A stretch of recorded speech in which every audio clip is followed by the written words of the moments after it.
Lovely ಹುಟ್ಟಿದ ರೀತಿನೇ ಬೇರೆ, ಯಾಕಂದ್ರೆ ನಿಮ್ಮನ್ನು ನೋಡಿದ ತಕ್ಷಣ ನಿರ್ದೇಶಕ ಹುಟ್ಟಿದ ಕತೆ ಅಂತ ಹೇಳಿದ್ರು. ಥರದೊಂದು ಪಾತ್ರ ಸಿಕ್ಕಿದ್ ನನ್ನ ಅದೃಷ್ಟ. ಚೆನ್ನಾಗಿ ಯಾರು ಬಳಸ್ಕೊಳ್ಳಿಲ್ಲ ಅಂತ ಕಂಪ್ಲೇಂಟ್ ಮಾಡೋದಕ್ಕಿಂತ ನಿನ್ ಕೈಲಾಗತ್ತೆ ನೀ ಬಳಸ್ಕೊ, ನೀನ್ ಡೈರೆಕ್ಟರ್ ಆದಾಗ ಆ ಕೆಲಸ ಮಾಡು. ಲವ್ಲಿ ಅಂದ ತಕ್ಷಣ ಇದು ಸಾಫ್ಟ್ ಕಾರ್ನರ್ ಸಿನಿಮಾ ಅಂತ ಅನ್ಸ್ಬಿಡುತ್ತೆ. ಲವ್ಲಿ ಅಂತ ಹೇಳೋದಂದ್ರೆ it is lovely as an actor to mention. ಆ ಪಾತ್ರ ನಂದಾಗಿದ್ದು ನನಗೆ ಬಹಳ ಖುಷಿ. This is the first Kannada cinema ನಿಮ್ದು. How is the feel? The Lovely film is all about lovely people. ತುಂಬಾ ಕಷ್ಟ because of the language I had to learn. Cinema ಶುರುವಾಯ್ತು, ಸಿನಿಮಾದ ಒಂದಿಷ್ಟು ಕಾಡು ನೆನಪುಗಳಿರುತ್ತೆ. ಲವ್ಲಿ ಸೀನ್ ನಮ್ಮ ಕನಸಿಗೆ ತಕ್ಕಂಗೆ ಪೋಷಿಸೋ ನಿರ್ಮಾಪಕ ಬೇಕು. ಆ ನಿರ್ಮಾಪಕ ಸಿಕ್ಕಿದ್ದೊಂದು ಒಂದು ಒಳ್ಳೆ ನೆನಪು. ಸಿನಿಮಾ ಅವರ ಹಿಂದಿನ ಸಿನಿಮಾಗಳಿಗೆ ಹೋಲ್ಸಿದ್ರೆ ಇಲ್ಲಿ ಏನೋ ಭಿನ್ನವಾಗಿ ಕಾಣ್ತಾರೆ. ನಾವು ಯಾವ್ದೇ ಕೆಲಸ ಮಾಡಿರೋ ಒಂದು ಸ್ಯಾಟಿಸ್ಫ್ಯಾಕ್ಷನ್ ಇರಬೇಕು. ಇಂತ ಒಳ್ಳೆ ಕೆಲಸ ಮಾಡಿದೆ ಗುರು, ಇವತ್ತು ಚೆನ್ನಾಗಾಯ್ತು ಕೆಲಸ ಅನ್ನೋ ಒಂದು. ನನ್ ಕೊನೆ ಉಸಿರಿರೋ ತನಕ ಈ ಸಿನಿಮಾ ಒಂದು ಸ್ಪೆಷಲ್ ಆಗಿ ಸ್ಟ್ಯಾಂಡ್ ಔಟ್ ಆಗುತ್ತೆ, ನಿಂತ್ಕೊಳ್ಳುತ್ತೆ. ಆರಂಭದಲ್ಲಿ ವಸಿಷ್ಠ ಅವ್ರನ್ನ ಹಿಡ್ಕೊಂಡು ಲವ್ಲಿ ಅಂತ ಅನೌನ್ಸ್ ಮಾಡಿದ ತಕ್ಷಣ ಒಂದಿಷ್ಟು ಪ್ರಶ್ನೆಗಳು ಬಂದು, ಒಂದಿಷ್ಟು ಗೊಂದಲಗಳಿದ್ವು. ವಸಿಷ್ಠ ನನಗೆ ಲವ್ಲಿನ ಅಂತ ಅಂದ್ರೆ ಒಬ್ಬ ಕನಸು ಕಂಡಂತ ಬರಹಗಾರ, ಅವನಿಗೆ ಗೊತ್ತು ಅವನು ಯಾಕೆ ಆ ಕಥೆಗೆ ಆ ಹೆಸರಿಟ್ಟ ಅಂತ. ಟ್ರೈಲರ್ ನೋಡುವಾಗ ಅಲ್ಲೊಂದು ಡೈಲಾಗ್ ಬರುತ್ತೆ, ನಾನು ಮನುಷ್ಯನಾಗಿದ್ದಕ್ಕಿಂತ ರಾಕ್ಷಸನಾಗಿ ಬದುಕಿದ್ದೇ ಹೆಚ್ಚು. ಒಬ್ಬ ಮೋಸ್ಟ್ ವಾಂಟೆಡ್ ನಟೋರಿಯಸ್ ಗ್ಯಾಂಗ್ಸ್ಟರ್ ಅವನು. ಸಂಬಂಧಗಳ ಬೆಲೆ ಗೊತ್ತಿಲ್ಲ, ಬಾಂಧವ್ಯ ಅಂದ್ರೆ ಏನು ಅಂತ ಗೊತ್ತಿಲ್ಲ, ಪ್ರೀತಿಯನ್ನ ಕಂಡವನಲ್ಲ, ಅವನೊಬ್ಬ ಅನಾಥ. ಮೃಗನು ಮನುಷ್ಯ ಆಗೋದು ಪ್ರೀತಿಯಿಂದ ಮಾತ್ರ. ವಸಿಷ್ಠ ಅವರು ಈ ಸಿನಿಮಾಗೋಸ್ಕರ ಒಂದು 3 ವರ್ಷ ಕಾದು ಕೂತ್ಬಿಟ್ರು. ಈ ತರದೊಂದು ಪಾತ್ರಕ್ಕೆ 3 ವರ್ಷ ಅಲ್ಲ, ಇನ್ನೂ ಒಂದಷ್ಟು ವರ್ಷ ಕೇಳಿದ್ರು ಕೊಟ್ಟಿರ್ತಿದ್ದೆ. ನಿಮಗೆ ಈಗ ಬೇಟೆ ಆಡೋ ಮೃಗಕ್ಕೆ ಒಳ್ಳೆ ಬೇಟೆ ಸಿಕ್ಕಿದಾಗ ಬೇಟೆ ಆಡ್ಲಿಲ್ಲ ಅಂದ್ರೆ ಸ್ಟಾರ್ ಸಿನಿಮಾ ಮಾಡೋದ್ರಿಂದ ಕನ್ನಡ ಇಂಡಸ್ಟ್ರಿ ಗ್ರೋತ್ ಆಗುತ್ತೆ ಅನ್ನೋದು ಒಂದು ಮಾತು. ಸ್ಟಾರ್ ಕಾನ್ಸೆಪ್ಟ್ ಇದಿಲ್ಲ ಸರ್. ಅಂದ್ರೆ ಅದು ಪ್ರೀತಿಯಿಂದ ಅಭಿಮಾನದಿಂದ ಕರೆಯೋದು ಸ್ಟಾರ್ ಅಥವಾ ಸ್ಟಾರ್ಡಮ್. ಅಭಿಮಾನಿಸಿದಾಗ ಸ್ಟಾರ್ಡಮ್ ಅನ್ನೋದು ಬರುತ್ತೆ. ಅದನ್ನ ದಾಟಿದ್ರೆ ಎಂಡ್ ಆಫ್ ದ ಡೇ ಎಲ್ಲರೂ ಕಲಾವಿದ್ರೆ ಸರ್, ಎಲ್ಲರೂ ಕೂಲಿನೇ. ಹಾಯ್, ಎಲ್ರಿಗೂ ನಮಸ್ಕಾರ. ನೀವು ನೋಡ್ತಾ ಇದ್ದೀರಾ ಕರ್ನಾಟಕ ಟಿವಿ. ನಾನು ವಿಜಯ ಭರಮಸಾಗರ. ಕನ್ನಡ ಚಿತ್ರರಂಗದಲ್ಲಿ ಸಾಕಷ್ಟು ತರಹೇವಾರಿ ಶೀರ್ಷಿಕೆ ಇರುವಂಥ ಸಿನಿಮಾಗಳು ಬಂದಿದೆ. ನೀವು ಹಿಂದೆ ಫೈರ್ ಆ್ಯಂಡ್ ಲವ್ಲಿ ಅಂತ ಸಿನಿಮಾ ನೋಡಿದ್ರಿ, ಈಗ ಲವ್ಲಿ ಅಂತ ಒಂದು ಸಿನಿಮಾ ಬರ್ತಾಯಿದೆ. ಎಸ್, ಲವ್ಲಿ ಅಂತ ತಕ್ಷಣ ನಿಮ್ಗೆ ನೆನಪಾಗದೆ ಇನ್ನು ಯಾರೂ ಅಲ್ಲ, ಖಡಕ್ ವಾಯ್ಸ್ ಇರತಕ್ಕಂಥ ವಿಶಿಷ್ಟ ಕಂಠದ ವಸಿಷ್ಠ. ಎಸ್, ನಟ ವಸಿಷ್ಠ ಅವರು ಲವ್ಲಿ ಸಿನಿಮಾ ಮಾಡಿದ್ದಾರೆ. ಅದು ಇದೇ ಜೂನ್ 14ರಂದು ರಾಜ್ಯಾದ್ಯಂತ ಅದ್ಧೂರಿಯಾಗಿ ತೆರೆ ಕಾಣ್ತಾ ಇದೆ. ಆ ಸಿನಿಮಾ ಬಗ್ಗೆ ಒಂದಿಷ್ಟು ಮಾತಾಡಬೇಕಂತ ನಮ್ಮ ವಸಿಷ್ಠ ಅವರು ತಮ್ಮ ಚಿತ್ರದ ನಾಯಕಿ ಸ್ಟೆಫಿ ಪಟೇಲ್ ಅವ್ರ ಜೊತೆ ಕೂತಿದ್ದಾರೆ. ಸರ್, ನಿಮ್ಮಿಬ್ಬರಿಗೂ ನಮಸ್ಕಾರ. ಮೇಡಮ್ ನಮಸ್ಕಾರ. ನಮಸ್ತೆ ಸರ್, ಹೇಗಿದ್ದೀರಿ? ನಾವು ಚೆನ್ನಾಗಿದ್ದೀವಿ, ನೀವೇ ಹೇಗಿದ್ದೀರಿ? Super sir. Madam, how are you? ಚೆನ್ನಾಗಿದೆ ಸರ್. ಚೆನ್ನಾಗಿದ್ದೀರಾ? ನಾನು ತುಂಬ ಚೆನ್ನಾಗಿದ್ದೀನಿ. ಲವ್ಲಿ ಆಗಿದ್ದೀವಿ. ಎಸ್, ನಿಮ್ಮ ಲವ್ಲಿ ಬಗ್ಗೆ ಒಂದಿಷ್ಟು ಲವ್ಲಿ ಆಗಿ ಮಾತಾಡೋಣ. ವಸಿಷ್ಠ ಅವರೇ, ನಿಮ್ಮನ್ನು ನೋಡಿದ ತಕ್ಷಣ ಸಾಕಷ್ಟು ಡೈರೆಕ್ಟರ್ಗಳು ಬೇರೆ ಥರ ಪಾತ್ರಗಳು ಬರೆಯೋರು. ಅಂದರೆ ವಾಯ್ಸ್ ನೋಡಿದ ತಕ್ಷಣ, ನಿಮ್ಮ ಹೈಟು, ನಿಮ್ಮ ಪರ್ಸ್ನಾಲಿಟಿ ಎಲ್ಲ ನೋಡಿದ ತಕ್ಷಣ ನಿಮಗೆ ಪಾತ್ರ ಬರಿತಾ ಇದ್ದದೇ ಬೇರೆ, ಒಂದು ವಿಲನ್ನು ಅಥವಾ ಇನ್ನೊಂದೇನೋ ರಾ ಕ್ಯಾರೆಕ್ಟರು. ಸೊ ಲವ್ಲಿಗೂ ವಸಿಷ್ಠಿಗೂ ಹೇಗೆ ಸಂಬಂಧ? ಒಂದು ನನ್ನ ನಂಬಿಕೆನೂ ಅದೇ ಅಥವಾ ಆಸೆನೂ ಅದೇ ಸರ್. ನಾನು ಒಬ್ಬ ಕಲಾವಿದ. ಎಸ್, ಕಲಾವಿದ ಬ್ರೂಸ್ಲಿ ಅವ್ರು ಹೇಳೋ ಮಾತಿನ ಪ್ರಕಾರ ಬಿ ವಾಟ್ ಮೈ ಫ್ರೆಂಡ್ ಅಂತಾರೆ. ನೀರನ್ನ ಆಗಿರ್ಬೇಕು, ಯಾವ ಪಾತ್ರ ಕೊಟ್ರೆ ಆ ಪಾತ್ರಕ್ಕೆ ಸೂಟ್ ಆಗಬೇಕು, ನ್ಯಾಯ ಸಲ್ಲಬೇಕು. ಸೂಟ್ ಆಗಬೇಕು ಅಂದ್ರೆ ಬರೀ ಔಟ್ಲುಕ್ ಅಲ್ಲಿ ಸೂಟ್ ಆಗ್ಬಿಟ್ರೆ ಸಾಲಲ್ಲ, ಅದನ್ನ ಕನ್ವಿನ್ಸಿಂಗ್ ಆಗಿ ನಾವು ಪಾತ್ರ ನಿಭಾಯಿಸಿ ಆಕ್ಟ್ ಮಾಡಿದಾಗ ಅದನ್ನ ನೋಡಿ ಜನ ಮೆಚ್ಚುವಂತಿರಬೇಕು, ಆ ಪಾತ್ರಕ್ಕೆ ನ್ಯಾಯ ಒದಗಿಸ್ಬೇಕು. ಇದು ಕಲಾವಿದನ ಟಾಸ್ಕ್. ಆ್ಯಂಡ್ ಯಾವುದೇ ಶೇಡು, ಈಗ ನೆಗೆಟಿವ್ ಪಾಸಿಟಿವ್ ಶೇಡು ಅದೆಲ್ಲ ತುಂಬ ಹಳೇ ಬೋರಿಂಗ್ ಟಾಪಿಕ್ ಸರ್. ಯಾಕಂದರೆ ದ ಟ್ರೆಂಡ್ ಟುಡೇ ಇಸ್ ಹೀರೋನೇ ನೆಗೆಟಿವ್ ಶೇಡ್ ಮಾಡ್ತಾರೆ. ಹೌದು. ಸೊ ಬದಲಾಯ್ತಲ್ಲ. ಹಾಗಾದ್ರೆ ಹೀರೋನ ವಿಲನ್ ಅನ್ನಕತ್ತ, ವಿಲನ್ ಹೀರೋನ ಕಥ ಅಂದ್ರೆ ಹೀರೋ ವಿಲನ್ ಅನ್ನೋ ಈ ಟ್ಯಾಗೇ ಫಸ್ಟ್ ಆಫ್ ಆಲ್ ಅದು ಅಪ್ರಸ್ತುತ. ಒಂದು ಕಥೆಗೆ ನಾಯಕ, ಕಥಾನಾಯಕ ಅಥವಾ ಖಳ ಇಷ್ಟೇ ಇರುತ್ತೆ ವಿನಃ ಅದನ್ನ ಮಾಡೋ ಪ್ರತಿಯೊಬ್ಬನೂ ಕಲಾವಿದೇನೆ. ಶೇಡನ್ನ ಯಾವುದೇ ಪಾತ್ರ ಆದರೂ, ಯಾವುದೇ ಶೇಡ್ ಆದರೂ ಕೂಡ ಅದನ್ನ ಕನ್ವಿನ್ಸಿಂಗ್ ಆಗಿ ಪುಲ್ ಆಫ್ ಮಾಡೋಕ್ಕಾಯಿತು ಅಂದರೆ ಅದನ್ನ ಡೈರೆಕ್ಟ್ರು ಫಸ್ಟು ಕ್ಯಾಮ್ರಾ ಮುಂದೆ ನಾವು ಪರ್ಫಾರ್ಮ್ ಮಾಡಿದಾಗ ಡೈರೆಕ್ಟರ್ ಓಕೆ ಅಂದರೆ, ಆ ನಂತರ ಅದು ಜನರ ಮುಂದೆ ಬಂದಾಗ ಜನರು ಇಷ್ಟಪಟ್ಟರೆ ಅದರಿಂದ ನಥಿಂಗ್ ಲೈಕ್ ಇಟ್. ಅದನ್ನೇ ಜೀವನ ಪರ್ಯಂತ ಮಾಡಬೇಕು. ಆ್ಯಂಡ್ ಥರನಾದ ಪಾತ್ರಗಳಲ್ಲಿ ಕಾಣಿಸ್ಕೊಂಡು ಅದನ್ನು ನಾವು ಸಮರ್ಥವಾಗಿ ನಿಭಾಯಿಸಬೇಕು ಅನ್ನೋದು ಅಷ್ಟೇ ನನ್ನ ಗುರಿ. ಅದನ್ನೇ ಮಾಡ್ತಾ ಬಂದಿದ್ದೀನಿ. ಆ್ಯಂಡ್ ಲವ್ಲಿ ಅಂತ ಹೇಳೋದಂದ್ರೆ it is lovely as an actor to mention. ತುಂಬಾನೇ ಆಳವಾದ, ತುಂಬಾನೇ ಗಾಢವಾದ, ಮಲ್ಟಿಪಲ್ ಶೇಡ್ಸ್ ಇರ್ತಕ್ಕಂಥ ಒಂದು ಅದ್ಭುತವಾದ ಒಂದು ಪಾತ್ರ. ಆ ಪಾತ್ರ ನಂದಾಗಿದ್ದು ನನಗೆ ಬಹಳ ಖುಷಿ, ಹೆಮ್ಮೆ, ಅದೃಷ್ಟ ಕೂಡ ಹೌದು. ಲವ್ಲಿ ಅಂದ ತಕ್ಷಣ ಇದು ಸಾಫ್ಟ್ ಕಾರ್ನರ್ ಸಿನಿಮಾ ಅಂತ ಅನ್ಸ್ಬಿಡುತ್ತೆ. ತುಂಬ ಪ್ರೀತಿ ಮಾಡೋವಂಥ ಹುಡುಗನ ಹಿನ್ನೆಲೆ ಸಾರುವಂಥ ಕಥೆ ಅಂತ ಅನ್ಸುತ್ತೆ. Lovely it is not just the word lovely, it is lovely. ಎಲ್ಲಿದ್ದೀರಾ ಅಂದ್ರೆ ಮನೇಲಿ ಅಂತೀವಲ್ಲ, ಹಂಗೆ ಲವ್ಲಿ ಇದು ಇನ್ ಲವ್. ಒಬ್ಬ ಈ ಒಂದು ಲವ್ಲಿ ಸಿನಿಮಾ ಬಂದು ಈ ಜೈ ಅನ್ನೋ ಪಾತ್ರದ ಒಂದು ಜೀವನದಲ್ಲಿ ಒಂದಷ್ಟು ಅಧ್ಯಾಯಗಳು ನೋಡಿದಾಗ ಅದರಲ್ಲಿ ಇರ್ತಕ್ಕಂಥ ಬ್ಯೂಟಿಫುಲ್ ಲವಬಲ್ ಅಧ್ಯಾಯ ಇದು. ಸೊ ಈ ಪಾತ್ರ ಅಥವಾ ಈ ಒಂದು ಸಿನಿಮಾ ಈ ಒಂದು ಸೆಕ್ಷನ್ ಆಫ್ ಲೈಫ್ ಆಫ್ ಜೈ ಇಲ್ಲಿ ನೋಡ್ತೀವಿ. ಆ್ಯಂಡ್ ಇಲ್ಲಿ ಪ್ರೀತಿ ಇದನ್ನ ಆಳುತ್ತೆ. ಅಂದರೆ ಪ್ರತಿಯೊಬ್ಬರು ನಮ್ಮೆಲ್ಲರ ಬದುಕಲ್ಲಿ ನಮಗೆ ತುಂಬ ನಮ್ಮನ್ನು ಕಾಳೋದಾಗ್ಲಿ ಆಳೋದಾಗ್ಲಿ ನಮ್ಮನ್ನ ಬದುಕಿಸೋದಾಗ್ಲಿ ಇದ್ರ ಬಹುಪಾಲು ಅಂದರೆ ಈ ಬೇಸಿಕ್ಸ್ ಅಂದರೆ ಎಲಿಮೆಂಟ್ರಿ ವಿಷಯಗಳು ಬಿಟ್ಟು, ಊಟ ತಿಂಡಿ ನಿದ್ದೆ ಬಿಟ್ಟು ಇನ್ನೇನಾದ್ರು ನಮ್ಮ ಜೀವನ ರೂಲ್ ಮಾಡುತ್ತೆ ಅಂದರೆ ದಟ್ ಇಸ್ ಲವ್. ಸೊ ಇಲ್ಲಿ ಭರ್ಪೂರವಾಗಿದೆ. Emotions is the soul of the movie. Okay, lovely ಹುಟ್ಟಿದ ರೀತಿಯೇ ಬೇರೆ. ಅಂದರೆ ಇದು ಹುಟ್ಟು ಸುಮಾರು 6-7 ವರ್ಷದ್ದು ಅಂತ ನಾನು ಭಾವಿಸಿದ್ದೀನಿ. ಹೌದು, ಯಾಕಂದರೆ ನಿಮ್ಮನ್ನು ನೋಡಿದ ತಕ್ಷಣ ನಿರ್ದೇಶಕರು ಆವಾಗಲೇ ಹುಟ್ಟಿದ ಕತೆ ಅಂತ ಹೇಳಿದ್ರು. ಅಂದರೆ ನೀವೆಲ್ಲೋ ಒಂದು ಶೂಟಿಂಗಲ್ಲಿ ಭಾಗವಹಿಸಿದಾಗ ಡೈರೆಕ್ಟ್ರು ನೀವು ಮಾತಾಡುವಾಗ ಹೇಳ್ತಾರಂತೆ, ಡೈರೆಕ್ಟ್ರು ನಿಮ್ಮ ಜೊತೆ ಮಾತಾಡ್ತಾ, ಯಾಕಣ್ಣ ನೀನು ಹೀರೋ ಮೆಟೀರಿಯಲ್ಲು ಬರೀ ಇದೇ ಥರ ಪಾತ್ರ ಕೊಡ್ತಾ ಇದ್ದಾರೆ ಅಂತ ನೀವು ಹೇಳ್ತೀರಂತೆ. ನೀನು ಡೈರೆಕ್ಟ್ರ್ ಆಗೋಂತಾನೆ, ಡೈರೆಕ್ಟರ್ ತಾನೆ, ಬರೀ ಒಂದು ಆ ಬರೆದಿದ್ದು ಹುಟ್ಟಿದ್ದೇ ಲವ್ಲಿ ಅಂತ ಹೇಳಿದ್ರು. ಸತ್ಯ. ಅಂದರೆ ಆ್ಯಕ್ಚುಲಿ ಮಫ್ತಿ ಸೆಟ್ಟಲ್ಲಿ ನಮ್ಮ ಡೈರೆಕ್ಟರ್ ಚೇತನ್ ಕೇಶವ್ ಮಫ್ತಿಗೆ ಅಸೋಸಿಯೇಟ್ ಡೈರೆಕ್ಟ್ರು. ಆಗ ಅಂದರೆ ಅವ್ನು ನನ್ನ ಸೆಟ್ಟಲ್ಲಿ ಇಷ್ಟಪಟ್ಟು ನಂತರ ಟ್ರಾವೆಲ್ ಆಗೋಕ್ಕೆ ಶುರು ಆದ. ಬೇರೆ ಬೇರೆ ಪಾತ್ರಗಳಲ್ಲಿ ನಾನು ಆ್ಯಕ್ಟ್ ಮಾಡ್ಬೇಕಾರೆ ಅಥವಾ ಬೇರೆ ಸಿನಿಮಾ ಕೆಲಸಗಳಲ್ಲಿ ನಾನು ತೊಡಗಿಸ್ಕೋಬೇಕಾರೆ, ಮನೇಲಿ ಸ್ಕ್ರಿಪ್ಟ್ ಡಿಸ್ಕಷನ್ ಕೂರ್ಬೇಕಾರೆ ಯಾವಾಗಲೂ ಜೊತೆಗಿರ್ತಿದ್ನಲ್ಲ, he knows me so well. ಆವಾಗ ಅವ್ನು ಕೇಳೋನು, ಯಾಕಣ್ಣ ಇದೇ ರೀತಿ ಕ್ಯಾರೆಕ್ಟರ್ ಮಾಡಬೇಕು, ಅಥವಾ ಅಣ್ಣ ಇದು ಪಾಸಿಟಿವ್ ಶೇಡೇ ಮಾಡಿದ್ರು ಕೂಡ ಮಧ್ಯದಲ್ಲಿ ಒಂದಷ್ಟು ಪಾತ್ರಗಳನ್ನ ಮಾಡಿದ್ರು, ಅಣ್ಣ ಇದು ಯಾಕೋ ಸಾಲ್ತಲ್ಲ, ಅಥವಾ ಇನ್ನೂ ಹಿಂಗೆ ಬಳಸ್ಕೋಬೋದಲ್ಲ ನಿಮ್ಮನ್ನ, ಯಾಕೆ ಚಿನ್ನ ಯಾರು ಬಳಸ್ಕೊಳ್ಳಿಲ್ಲ ಅಂತ ಕಂಪ್ಲೇಂಟ್ ಮಾಡೋದಕ್ಕಿಂತ ನಿನ್ನ ಕೈಲಾಗುತ್ತೆ, ನೀವು ಬಳಸ್ಕೊ. ನೀನು ಡೈರೆಕ್ಟರ್ ಆಗಬೇಕು ಅಂತ ಆಸೆ ಪಡ್ತೀಯ. ಸೊ ನೀನು ಡೈರೆಕ್ಟರ್ ಆದಾಗ ಆ ಕೆಲಸ ಮಾಡು. ಅವಾಗ ಒಂದು ಒಂದು ಕಾನ್ಸೆಪ್ಟ್ ಇದೆ, ನಾನು ನಿಮ್ಗೆ ಹೇಳ್ತೀನಿ, ಒಂದು ಸ್ವಲ್ಪ ಶೇಪ್ ಬಂದಮೇಲೆ ಹೇಳ್ತೀನಿ. ಸೊ ಅದೊಂದು 2-3 ವರ್ಷ ಹಾಗೆ ಜರ್ನಿ ಮಾಡ್ತಿರ್ಬೇಕಾದ್ರೆ ಒಂದು ದಿವಸ ಬಂದು ಕತೆ ಹೇಳ್ತಾನೆ. ಸೊ ಚೆನ್ನಾಗಿ ಅಪ್ಪ ಏನು ಇಷ್ಟೊಂದು ಹೆವಿ ಇದೆಯಲ್ಲ ಇದು, ಅಂದರೆ ಕಂಟೆಂಟ್ ಹೆವಿ ಹೆವಿ ಅಂದರೆ ಇದೇನೋ ಒಂದು ಡಾಕ್ಯುಮೆಂಟ್ರಿನೋ ಅಥವಾ ಏನೋ ಸಬ್ಜೆಕ್ಟು ಕಾಡೋ ಅಂಥದ್ದು, ಅದರ ರಿಗ್ರೆಸಿವ್ ಆಗಿರ್ತಕ್ಕಂಥದ್ದಲ್ಲ. ತಗೊಂಡಿರೋ ವಿಷಯ ಅಷ್ಟು ಡೆಪ್ತ್ ಇರ್ತಕ್ಕಂಥದ್ದು. ಹೆಂಗೆ ಅಂದರೆ ಡೆಬ್ಯೂ ಡೈರೆಕ್ಷನಲ್ಲಿ ಪುಲ್ ಮಾಡ್ಬೋದಾ ಅನ್ನೋ ಥರ ಒಂದು ಆಯಾಮದಲ್ಲಿ ಪ್ರಶ್ನೆ ಕೇಳ್ತೀನಿ ನಾನು. ಅಣ್ಣ ಯಾಕೆ ಆಗ್ಬಾರ್ದು, ಮಾಡೇ ಬಿಡೋಣಲ್ಲ, ಸರಿ ಬರೀ ನೋಡೋಣ ಅಂತ ಕತೆ ಬರ್ಕೊಂಬಂದು ನರೇಟ್ ಮಾಡ್ದ. ಲೈಕ್ ಕೇಳಿದ್ದೇ ತಡ ನನಗೆ ಆಗಲೇ ಹೇಳ್ದಂಗೆ ಈ ಥರದ್ದೊಂದು ಪಾತ್ರ ಸಿಕ್ಕಿದ್ದು ನನ್ನ ಅದೃಷ್ಟ. ಆ್ಯಂಡ್ ನನ್ನ ತಮ್ಮ ಇವತ್ತು ಡೈರೆಕ್ಟರ್ ಬರ್ತಿದ್ದಾನೆ, ನನಗೆ ಆ್ಯಕ್ಷನ್ ಕಟ್ ಕಾಲ್ ಮಾಡ್ತಾನೆ ಅನ್ನೋದು ಎಷ್ಟು ಖುಷಿನೋ, ಅದಕ್ಕೆಲ್ಲದನ್ನೂ ದಾಟಿ ಈ ಥರದೊಂದು ಕಥೆ ಸಿನಿಮಾ ಆಗ್ತಿರೋದೇ ಒಂದು ದೊಡ್ಡ ಸಂತೋಷ. ಅದು ಏನಾಗುತ್ತೆ, ಯಾವಾಗಲೂ ಒಂದು ಸಿನಿಮಾ ಅಂದರೆ ಮನೋರಂಜನೆ, ಜನರನ್ನು ರಂಜಿಸಬೇಕು, ಅವರ ದುಡ್ಡಿಗೆ ಅವರ ಸಮಯಕ್ಕೆ ನಾವು ಬೆಲೆ ಕೊಡಬೇಕು. ಸೊ ಅವರು ಅಷ್ಟು ಖರ್ಚು ಮಾಡಿಕೊಂಡು ಸಮಯ ಬೇಯಿಸ್ಕೊಂಡು ಬಂದಾಗ they'll have to end of the day be entertained.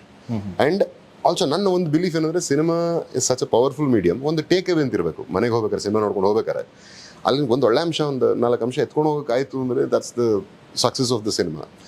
Cinema content ಚೆನ್ನಾಗಿರ್ಬೇಕು ಅಂತೀವಲ್ಲ, ಸಿನಿಮಾ ಇಂಟೆಂಟು ಚೆನ್ನಾಗಿರ್ಬೇಕು. ಕಂಟೆಂಟ್ ಜೊತೆಗೆ ಇಂಟೆಂಟ್ ಇದ್ದಾಗ that nothing like it. So ಅದು ಪ್ರಾಬಬ್ಲಿ ಒಂದು ಗುರಿನೇ ಅನ್ಕೋಬೋದು ನಮ್ದು. ಸೊ ಇದರಲ್ಲಿ ಅಂಥದ್ದು ಕಂಟೆಂಟಿಗಾಗಲಿ ಇಂಟೆಂಟ್ಗಾಗಲಿ ಎಂಟರ್ಟೈನ್ಮೆಂಟ್ಗಾಗಲಿ this is a full meals. Okay madam, this is the first Kannada cinema ನಿಮ್ಮದು. How is the feel? ತುಂಬಾನೇ ಖುಷಿ ಆಗ್ತಿದೆ to be a part of the Kannada film industry. It's been a lovely journey. I mean, lovely film, of course. Lovely journey. Experience ತುಂಬಾ ಚೆನ್ನಾಗಿತ್ತು. Such overwhelming ಆಗಿತ್ತು. Lovely team. Lovely team. Lovely hero. Lovely hero. Lovely director. Lovely production. The lovely film is all about lovely people. So from starting to, I mean, I came as an actor on set, like to play the actress. But I ended up becoming like a family because such a nice working experience. They're so good, so nice. It's just not you come on set and you act and okay, go home. It's they've taken care of everything, like, you know, have you eaten well, is everything okay, even tumba kashta because of the language I had to learn, so they supported me like anything, so much of motivation, so very good journey. My character, ನನ್ನ character, Please explain your character. ನನ್ನ character is Janani. Janani. Yes. Tumba, I love the name, it's so nice. So You know Janani meaning? Janani means earth. Yeah. Mother. Janani means her Mother. Mother. Yeah. So it's such a beautiful character. Like before, when I heard the script, so I was very. I mean, because the character has so much craft, so much to do, so much to play. So I didn't know if I'll be able to pull it off. But our director Chetan sir, he knows what he wants. His vision is so clear. Like, man, this is what I'm looking for. So like that, as an actor also it becomes so easy, and I have Vashishta sir opposite to me, who is such an amazing actor. Like if he acts in front of you, his energy pass on to you. Yeah, always energy. He acts, and I look it into in his eyes, and I tell Chetan sir also, he acts so good. It's like, that's his expression. So it's overall, it's been such a nice experience, from being Janani to working in the film, from people around to getting to be a part of the Kannada film industry, being around Karnataka for so long, eating their food, knowing the culture. It's been a lovely, lovely experience. So tumba khushi there to be part of everything that I am. So yeah, right now very excited and nervous now that we are like 16 days away from the film release. Cinema sir, cinema ಶುರುವಾಯಿತು. ಶುರುವಾದಾಗ ಸಿನಿಮಾದ ಒಂದಿಷ್ಟು ಕಾಡು ನೆನಪುಗಳಿರ್ತವೆ. ಅದು ತುಂಬ ಯಾವಾಗಲೂ evergreen lovely scene, ಆ ಬಗ್ಗೆ ಹೇಳೋದು.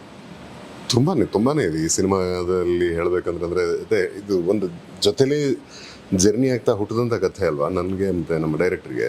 ಆ ಟೈಮಲ್ಲಿ ಅವ್ನು ಫಸ್ಟ್ ಹೇಳಿದಾಗ ಒಂದು ಅನ್ಸುತ್ತೆ, ಆನಂತರ ಮತ್ತೆ ಇದು ಸೂಪರ್ ಅನ್ಸುತ್ತೆ, ಮಾಡೋಣ ಅನ್ಸುತ್ತೆ. ಜೊತೆಗೆ ನಮ್ಮ ಕನಸಿಗೆ ತಕ್ಕಂಗೆ ಆ ಪೋಸ್ಟ್ ನಿರ್ಮಾಪಕ ಬೇಕು. ಆ ನಿರ್ಮಾಪಕ ಸಿಕ್ಕಿದ್ದು ಒಂದು ಒಳ್ಳೆ ನೆನಪು. ಅಂದರೆ ಆ ವ್ಯಕ್ತಿ, ಈ ಥರದ ಪ್ರೊಡಕ್ಷನ್ ಹೌಸ್ಗಳು ನಮ್ಮ ಚಿತ್ರರಂಗಕ್ಕೆ ಅಗತ್ಯ ಇದೆ. ಕರೆಕ್ಟ್. ರೀಸನ್ ಬೀಯಿಂಗ್ ಅಂದರೆ ಈಗ ಒಂದು ಸಿನಿಮಾ ಮಾಡ್ತೀನಿ ಅಂತ ಯಾರು ಅಪ್ರೋಚ್ ಮಾಡಿದ್ರೆ ಎಷ್ಟಪ್ಪ ಬಡ್ಜೆಟ್ ಅಂತಾರೆ. ಬಡ್ಜೆಟ್ಗೋಸ್ಕರ ಸಿನಿಮಾ ಮಾಡೋಕ್ಕಿಂತ ಸಿನಿಮಾಗೆ ಬಡ್ಜೆಟ್ ಮಾಡೋದು ಸೂಕ್ತವಾದ ವಿಷಯ. ಅಂದರೆ ಕತೆಗೆ ಏನು ಬೇಕಾದ್ ಕೊಡು. ಕತೆಗೆ ಬೇಕಿದ್ ಕೊಡ್ಬೇಕು. ಹಾಗಂತ ಏನೋ ಅಂದರೆ ಚೆಲ್ಲಾಪಿಲ್ಲಿಯಾಗಿ ದುಡ್ಡನ್ನ ಸ್ಪ್ಲರ್ಜ್ ಮಾಡೋದಲ್ಲ. ಆ ಕತೆಗೆ ಏನು ಡಿಮಾಂಡ್ ಮಾಡುತ್ತೆ ಅದನ್ನ ಯಾವ ರೀತಿ ನಾವು ರಿಸೋರ್ಸ್ ಮಾಡ್ತೀವಿ ಅನ್ನೋದು ಅರಿವಿದ್ದು ಖರ್ಚು ಮಾಡ್ತಕ್ಕಂಥ, ಆ ಕಥೆಯ ಡಿಮಾಂಡ್ನ ಪೂರೈಸ್ತಕ್ಕಂಥ, ಅದನ್ನ ಕಟ್ಕೊಡೋದಕ್ಕೆ ನಾವು ಒಂದಷ್ಟು ಕನ್ಸು ಕಟ್ಟಿರ್ತೀವಲ್ಲ, ಆ ಕನಸಿಗೆ ಬೆನ್ನೆಲುಬಾಗಿ ನಿಲ್ಲೋ ನಿರ್ಮಾಪಕ ನಮಗೆ ತುಂಬ ತುಂಬ ಅಗತ್ಯ. ಆ್ಯಂಡ್ ಅಂಥ ಒಬ್ಬ ನಿರ್ಮಾಪಕರಲ್ಲಿ ಈ ಒಂದು ಸಂಸ್ಥೆ, ಭುವನಸ ಸಂಸ್ಥೆ, ತುಂಬ ಖುಷಿಯಾಗುತ್ತೆ ಟು ಅಸೋಸಿಯೇಟ್ ವಿತ್ ದಮ್. ಅಲ್ಲಿಂದ ಶುರುವಾದ ಜರ್ನಿ ಇಲ್ಲಿ ತನಕನೂ ಈ ಸಿನಿಮಾದಲ್ಲಿ ತುಂಬ ಏರಿಳಿತಗಳು ಜಾಸ್ತಿ ಇದೆ. ಒಂದು 5-6 ವರ್ಷದ ಜರ್ನಿ ಇದೆ ಈ ಸಿನಿಮಾದಲ್ಲಿ. ಸೊ ಆ 5-6 ವರ್ಷದ ಜರ್ನಿಯ ಮೇಜರ್ ಪಾರ್ಟ್ ಅಂದರೆ ಅದಕ್ಕೆ ಒಂದು ಬ್ಯಾಕ್ ಸ್ಟೋರಿ ಒಂದಿರುತ್ತೆ. ಸೊ ಇದೆಲ್ಲದಕ್ಕೂ ನನ್ನದು ಬೇರೆ ಬೇರೆ ಲುಕ್ಸು. ಆ ಲುಕ್ಗೆ ತಕ್ಕಂಗೆ ನಾನು ತಯಾರಾಗಬೇಕಾಗಿತ್ತು, ಫಿಸಿಕಲಿ ಟ್ರಾನ್ಸ್ಫಾರ್ಮ್ ಆಗಬೇಕಾಗಿತ್ತು, ಹೇರು ಬಿಯರ್ಡ್ ಇದರೆಲ್ಲ ಒಂದಷ್ಟು ಚೇಂಜಸ್ ಮಾಡ್ಕೋಬೇಕಾಗಿತ್ತು. ಒಂದಷ್ಟು ಮೇಜರ್ ಪಾರ್ಟ್ ಆಫ್ ಸಿನಿಮಾನ ಸೆಟ್ಗಳಲ್ಲೇ ಶೂಟ್ ಮಾಡಿದ್ದೀವಿ. ಆ ಸೆಟ್ಗಳು ತುಂಬ ಅಥೆಂಟಿಕ್ ಆಗಿ ತುಂಬಾ ಚೆನ್ನಾಗಿ ಬರಬೇಕಾಗಿತ್ತು. ಆ್ಯಂಡ್ ಒಂದಷ್ಟು ಎಪಿಸೋಡು ಲಂಡನ್ನಲ್ಲಿ ಶೂಟ್ ಮಾಡಬೇಕಾಗಿತ್ತು. ಇದೆಲ್ಲವೂ ಅಂದರೆ ಸಿನಿಮಾ ಬರೆಯುವಾಗ ಪೇಪರಲ್ಲಿ ಸುಲಭ, ನಮ್ಗೆ ಅದ್ರ ಕಾಸ್ಟಿಂಗ್ ಇರಲ್ಲ, ಕನಸು ಫ್ರೀ ಅಲ್ಲ. ತೆರೆ ಮೇಲೆ ತರುವಾಗ ಅದನ್ನ ಬರ್ದಿದ್ದನ್ನ ಪೇಪರಿಂದ ಸೆಟ್ಟಲ್ಲಿ ಟ್ರಾನ್ಸ್ಫರ್ ಮಾಡ್ಬೇಕಾದ್ರೆ ಅಲ್ಲಿ ಪ್ರೊಡ್ಯೂಸರ್ನ ಗಟ್ಟಿತನ ಬೇಕಾಗತ್ತೆ. ಅಂಡ್ ಆ ಒಬ್ಬ ಗಟ್ಟಿ ಆಳು ನಮ್ಮ ಪ್ರೊಡ್ಯೂಸರು. ಸೊ ಪ್ರೊಡ್ಯೂಸರ್ ಆದಿಯಾಗಿ ಶುರು ಆಯಿತು ನಮ್ಮ ಕ್ವೆಸ್ಟ್. ಅಂದರೆ ಟೀಮ್ ಫಾರ್ಮೇಷನ್ನು ಎಲ್ಲನೂ, ಅಂದರೆ ಅಲ್ಲಿ ಬಂದಂಥ ಟೆಕ್ನಿಷಿಯನ್ಗಳು, ಅನೂಪ್ ಸೀಳನ್ ಅದ್ಭುತವಾದ music director, Ashwin Kennedy DOP. ಸದ್ಯಕ್ಕೆ ಹೆಸರು ತುಂಬಾ ಪರಿಚಯ ಇರಲ್ಲ ಜನಕ್ಕೆ. ಈ ಸಿನಿಮಾ ಬಂದ್ಮೇಲೆ ನೋಡಿ, ಈಗ ಟ್ರೈಲರ್ ಅಲ್ಲಿ ನಿಮ್ಗೆ ಒಂದಷ್ಟು ಝಳಕ್ ಕಂಡಿರುತ್ತೆ. ಟ್ರೈಲರ್ ಬಗ್ಗೆ ಮಾತಾಡೋದಿತ್ತು. ಆ ಟ್ರೈಲರ್ ನೋಡಿದೆ ನಾನು, ತುಂಬಾ ಅದ್ಭುತವಾಗಿದೆ, ಪ್ರಾಮಿಸಿಂಗ್ ಇದೆ. ಆ ಸಿನಿಮಾ ನೋಡಿದ ತಕ್ಷಣ ಏನೋ ಒಂದು ಇಂಟ್ರೆಸ್ಟಿಂಗು, ನಿರೀಕ್ಷೆ ಜಾಸ್ತಿ ಆಗ್ತದೆ. ಅಂದರೆ ಸಿಂಹ ಅವರ ಹಿಂದಿನ ಸಿನಿಮಾಗಳಿಗೆ ಹೋಲಿಸಿದರೆ ಇಲ್ಲಿ ಏನೋ ಭಿನ್ನವಾಗಿ ಕಾಣ್ತಾರೆ. ಅಂದರೆ ಆ ಟ್ರೈಲರಲ್ಲೇ ನಿಮಗೆ ಒಂದು 4-5 ಶೇಡ್ ನೋಡಿದೆ ನಾನು, ನಿಮ್ಮ ಏರ್ ಸ್ಟೈಲ್ ಓದಿಲ್ಲ. ಸೊ ಆ ಏರ್ ಸ್ಟೈಲ್ ಬಗ್ಗೆ ಹೇಳಿ, ಅದಕ್ಕೆಲ್ಲ ಎಷ್ಟು ಕಾಟ ಕೊಟ್ಟರು ಡೈರೆಕ್ಟ್ರು ಅಂತ ಬಿಡ್ಲಿಕ್ಕೆ. ಕಾಟದ ಬಗ್ಗೆ ಹೇಳೋದಾದ್ರೆ ದಿನ ಕಾಟನೇ, ಪ್ರತಿನಿತ್ಯ ಕಾಟ. ಅಂದ್ರೆ ಅದು ಒಂದು ಸಿಹಿಯಾದ ಕಾಟ, ಅದು ಒಳ್ಳೇದು. ಅಂದ್ರೆ ನಮ್ಮಲ್ಲಿರ್ತಕ್ಕಂಥ ಪೊಟೆನ್ಷಿಯಲ್ನ ಪ್ರಪಂಚಕ್ಕೆ ತೋರಿಸ್ತಕ್ಕಂಥ ಕೆಲಸ. ಒಬ್ಬ ಸಮರ್ಥವಾದ ನಿರ್ದೇಶಕನಿಗೆ ತನ್ನ ಕಲಾವಿದನ ಯೂಸ್ ಮಾಡ್ಕೊಳಕ್ಕೆ ಬರುತ್ತೆ, ಚೆನ್ನಾಗಿ ಮಾಡ್ಕೋತಾರೆ. ಕಲ್ಪನೆಯನ್ನ ನಮ್ಮಲ್ಲಿ ಅವರು ಹೊರ ತರಿಸ್ತಾರಲ್ಲ, ದಟ್ ನಮ್ಮಲ್ಲಿ ದೊಡ್ಡ ದೊಡ್ಡ ನಿರ್ದೇಶಕರಿಂದ ಹಿಡಿದು ಇಲ್ಲಿ ತನಕ ನಾನು ಒಂದು ಮಾಡಿರೋ ಪ್ರತಿ ಸಿನಿಮಾದಲ್ಲೂ ಪ್ರತಿಯೊಂದು ಪಾತ್ರನೂ ಬಹುತೇಕ ನಾನು ಬೇರೆ ಬೇರೆ ಥರದ ಪಾತ್ರನೇ ಮಾಡ್ಕೊಂಡ್ ಬಂದೀನಿ. ಅಂಡ್ ಇಲ್ಲಿ ತನಕ ಇಷ್ಟು ಸಿನಿಮಾಗಳಲ್ಲಿ ಮಾಡದಿರೋ ಒಂದು ಪಾತ್ರ ಲವ್ಲಿಯಲ್ಲಿ ಸಿಕ್ತು. ಆ ಪಾತ್ರ ಬರ್ದಿರೋ ಅದಕ್ಕಿರೋ ಡೈನಮಿಕ್ಸ್ ಆಗಲಿ, ಅದಕ್ಕಿರೋ ಪೊಟೆನ್ಷಿಯಲ್ ಆಗಲಿ ತುಂಬಾನೇ ದೊಡ್ಡದು. ಅಂದ್ರೆ ಈಗ ಟ್ರೈಲರ್ ನೀವು ನೋಡೋ ತುಂಬಾ ಚಿಕ್ಕ ಪೀಸು, ಮಲ್ಟಿಪಲ್ ಲುಕ್ಸ್ ಅಲ್ಲಿ ಕಾಣಿಸ್ತೀನಿ, ಅಥವಾ ಕೆಲವೊಂದು ಸಿಚುವೇಶನ್ ಚೆನ್ನಾಗಿ ಕಟ್ಕೊಟ್ಟಿದ್ದಾರೆ. ಹಾ, ಆ ಚೇಂಜ್ ಓವರ್ಗೆಲ್ಲ ಟೈಮ್ ಬೇಕಿತ್ತು, ಆ ಮೇಕ್ ಓವರ್ಗೆಲ್ಲ ಟೈಮ್ ಬೇಕಿತ್ತು. ಪ್ರತಿನಿತ್ಯ ನನಗೆ ಬರೀ ಹೇರ್ ಸ್ಟೈಲ್ ಬೇರೆ ಬೇರೆ ರೀತಿ ಮಾಡೋಕ್ಕೆ, ಮತ್ತೆ ಟ್ಯಾಟೂ, ಮೇಕಪ್ ಅಲ್ಲಿ ಬೇರೆ ಬೇರೆ ಪ್ಯಾಟರ್ನ್ ಇದೆ ಮೇಕಪ್ ಅಲ್ಲಿ, ಅದೆಲ್ಲದಕ್ಕೂ ಮಿನಿಮಮ್ 2.5-3 hours ಬೇಕಿತ್ತು ನನಗೆ. ಸೊ ಪ್ರತಿನಿತ್ಯ ಕಾಟ ಕೊಟ್ಕೊಂಡು ಅಷ್ಟೇ ಚೆನ್ನಾಗಿ, ಅಷ್ಟೇ ಖುಷಿ ಪಡೋಂಗೆ ಒಂದು, ನಾವು ಯಾವುದೇ ಕೆಲಸ ಮಾಡಿರೋ ಒಂದು ಸ್ಯಾಟಿಸ್ಫ್ಯಾಕ್ಷನ್ ಇರಬೇಕು. ಇಂಥ ಒಳ್ಳೆ ಕೆಲಸ ಮಾಡಿದೆ ಗುರು, ಇವತ್ತು ಚೆನ್ನಾಗಾಯ್ತು ಕೆಲಸ ಅನ್ನೋ ಒಂದು ಜಾಬ್ ಸ್ಯಾಟಿಸ್ಫ್ಯಾಕ್ಷನ್ ಬೇಕು. ಪ್ರತಿನಿತ್ಯ ಆ ಥರದ್ದೊಂದು ಜಾಬ್ ಸ್ಯಾಟಿಸ್ಫ್ಯಾಕ್ಷನ್ ಕೊಟ್ಟಂಥ ಸಿನಿಮಾ ಇದು. ಅದೇ ಹೇಳ್ದಲ್ಲ, ತುಂಬ ನೆನಪುಗಳಿದೆ ಅಂತ. ಇವರೆಲ್ಲ ನೋಡುವಾಗ ಈಗ ನಮ್ಮ ಡೈರೆಕ್ಟ್ರು ವಯಸ್ಸು ಕಡಿಮೆ, ಅವ್ನು ಬರೆದಿರೋ ಸ್ಕ್ರಿಪ್ಟು, ಇದ್ರಲ್ಲಿ ತಂದಿರೋ ಎಮೋಷನ್ಸು ತುಂಬ ವಯಸ್ಸಿನ ನಮ್ಮ ಊಹೆನೂ ಮೀರಿದ್ದ ಎಮೋಷನ್ಸು. ಒಂದು ಓಲ್ಡ್ ಏಜ್ ಲವ್ ಸ್ಟೋರಿ ಇದೆ ಸಿನಿಮಾದಲ್ಲಿ, ದತ್ತಣ್ಣ ಮತ್ತೆ ಇನ್ನೊಬ್ಬರ ಪಾತ್ರದ ಜೊತೆ. ಅದು ಅಲ್ಲಿಂದ ಸಣ್ಣ ಮಗುವಿನ ಎಮೋಷನ್ಸ್ ಇದೆ, ಪುಟ್ಟ ಮಗುದು. ಅದೆಲ್ಲ ಅವನ ವಯಸ್ಸಿಗೆ ಅದು ಹೆಂಗ್ ಕಲ್ಪಿಸ್ಕೊಂಡ ಅಂತ ನನಗೆ ಗೊತ್ತಿಲ್ಲ. ಅದನ್ನ ಬರ್ದಿರೋ ರೀತಿ ಆಗ್ಲಿ, ಅದನ್ನ ಎಕ್ಸಿಕ್ಯೂಟ್ ಮಾಡಿ ಸ್ಕ್ರೀನ್ ಮೇಲೆ ತಂದಿರೋ ರೀತಿ ಆಗ್ಲಿ, ಫ್ಯಾಬ್ಯುಲಸ್. ನನ್ನ irrespective of the result of the cinema, ನನ್ನ ಲೈಫಲ್ಲಿ ನನ್ನ ಕೊನೆ ಉಸಿರಿರೋ ತನಕ ಈ ಸಿನಿಮಾ ಒಂದು ಸ್ಪೆಷಲ್ ಆಗಿ ಸ್ಟ್ಯಾಂಡ್ ಔಟ್ ಆಗುತ್ತೆ, ನಿಂತ್ಕೊಳ್ಳುತ್ತೆ, ಅಜರಾಮರವಾಗಿರುತ್ತೆ.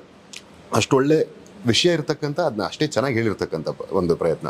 And Ashwin Kennedy camera work ನೀವು ಸಿನಿಮಾದಲ್ಲಿ ನೋಡಿ, ಯಾವುದು ಇದು ಏನೋ ಕಾರಣಕ್ಕೆ ಫ್ರೇಮ್ ಬ್ಯೂಟಿ ಅಂತ ಅಲ್ಲವೇ ಅಲ್ಲ. ಕಟ್ಟುನಿಟ್ಟು ಅಂದ್ರೆ ಕಟ್ಟುನಿಟ್ಟು ಮನುಷ್ಯ.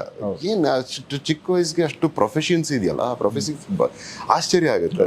ಇವರೆಲ್ಲ ಹೊಸ ಹೆಸರುಗಳು. ಅಂಡ್ ನಮ್ಮ ಆರ್ಟ್ ಡೈರೆಕ್ಟರ್ ಪ್ರತಾಪ್, ಇವರೆಲ್ಲ ಸಿನಿಮಾ ಬಂದ ಮೇಲಿಂದ ನಿಮ್ಗೆ ಅರ್ಥ ಆಗುತ್ತೆ, they'll definitely be the big assets of industry tomorrow. And ಈ ತರ ನೆನಪುಗಳು ಒಂದೊಂದು, ಅಂದ್ರೆ ಮಂಗಳೂರು ಸೆಟ್ ಆಗ್ತೀವಿ, ಉದುರೋಗುತ್ತೆ, UK ಹೊರಡಕ್ಕೆ ಎಲ್ಲ ಪ್ಲಾನ್ ಮಾಡ್ಕೋತೀವಿ. ನಂದು ಬೇರೆ ಸಿನಿಮಾ ಕಮಿಟ್ಮೆಂಟು, ಈ ಸಿನಿಮಾ ಮುಗಿಯೋ ತನಕ ಬೇರೆ ಮಾಡಬಾರ್ದು ಅಂತಿತ್ತು. ಮುಗಿಸಿದ ಮೇಲೆ ಬೇರೆ ಸಿನಿಮಾಗೆ ಹೋಗೋಣ ಅಂತ ಅನ್ಕೊಳ್ತೀನಿ, UK ವೀಸಾ ಬರಲ್ಲ, ಅಂದ್ರೆ ನಮ್ಮಿಬ್ರದ್ದು ಬರುತ್ತೆ, ಬೇರೆ ಟೆಕ್ನಿಷಿಯನ್ಸ್ ಬರಲ್ಲ. ಸೊ ಈ ಥರ ಎಲ್ಲ ಒಂದಷ್ಟು ಹಿಂಡ್ರೆನ್ಸಸ್ ಇದ್ರೂ ಅದಕ್ಕೆ ಅದರದ್ದೇ ಆದ ಸಮಯ ವ್ಯಯಿಸಿದ್ರು ಕೂಡ ತುಂಬಾ ಸಂತೋಷದಿಂದ ವ್ಯಯಿಸಿದೀವಿ. ನಾವು ಯಾವತ್ತೂ ಹಿಂಗೆ ಆಗೋಯ್ತಲ್ಲ ಅಂತ ಕ್ರಿಬ್ ಮಾಡಿಲ್ಲ. ಮತ್ತೆ ರೀಸೆಟ್ ಮಾಡಿ ಇದು ಮಾಡಿದ್ರು, ಸೆಟ್ನ ಮತ್ತೆ ರೀಬಿಲ್ಡ್ ಮಾಡಿದ್ದು. ಸೊ ಅಲ್ಲಿ ಪಡುಕೆರೆ ಬೀಚ್ ಅಲ್ಲಿ, ಅದು ಓಪನ್ ಬೀಚ್ ಅದು. ಸೊ ಅಲ್ಲಿ ಫಸ್ಟ್ ಸೆಟ್ ಹಾಕಿದಾಗ ಅಂದ್ರೆ ಡೈನಮಿಕ್ಸ್ ಅರ್ಥ ಆಗ್ಬೇಕಲ್ಲ, ತುಂಬಾ ಪಾಪ ರಿಸರ್ಚ್ ಮಾಡೇ ಮಾಡಿದ್ರು. ಆದ್ರೂ ಕೂಡ ವಿಪರೀತವಾದ ಗಾಳಿ ಮಳೆಯಿಂದ ಸೆಟ್ ಕೊಲಾಪ್ಸ್ ಆಗೋಯ್ತು ಹಾಕಿದ್ದು. ಮತ್ತೆ 1.5 ತಿಂಗಳು ಏನು ಮಾಡಿದೆ, ಸುಮ್ಮನೆ ಕಾಯ್ಕೊಂಡು ಕೂರ್ಬೇಕಾಗಿತ್ತು. Because we wanted to build a stronger structure. ಎಲ್ಲರೂ ಏನ್ ಮಾಡಿದ್ರೆ ಗ್ರೌಂಡ್ ಫ್ಲೋರ್ ಒಂದು ಮಾತ್ರ ಕಟ್ತಾರೆ. ಇದು 2 ಸ್ಟೋರಿ ಬಿಲ್ಡಿಂಗ್, ಅಂದ್ರೆ ಡೂಪ್ಲೆಕ್ಸ್ ಮನೆನ ಫುಲ್, ಅಂದ್ರೆ ಪೂರ್ತಿ ಮನೆನ ರಿಯಲ್ ಮನೆ ಹೆಂಗ್ ಯೂಸ್ ಮಾಡ್ತೀವಿ ಅದೇ ರೀತಿ. ಅಂಡ್ ಸೆಟ್ ಮೇಲೆ ಗೊತ್ತಲ್ಲ, 100 ಜನ ಶೂಟ್ ಮಾಡ್ತೀವಿ, ಎಲ್ಲರೂ ಓಡಾಡ್ತಿರ್ಬೇಕು, ಆ ಕ್ಯಾಮ್ರಾ ಎಕ್ವಿಪ್ಮೆಂಟ್ಸ್ ಎಲ್ಲಾನು ಹೆವಿ ಇರುತ್ತೆ. ಅದನ್ನ ತಡೆಯುವಂತಹ ಒಂದು ಸ್ಟ್ರಕ್ಚರ್ನ ಮರಳ ಮೇಲೆ ನೀವು ಕಟ್ಟಬೇಕು ಅಂದ್ರೆ ಅದು ಎಷ್ಟು ದೊಡ್ಡ ಸವಾಲು. ಸೊ ಅಂಥ ಸವಾಲನ್ನ ನಮ್ಮ ಆರ್ಟ್ ಡೈರೆಕ್ಟರ್ ತಗೊಂಡಿರೋದು.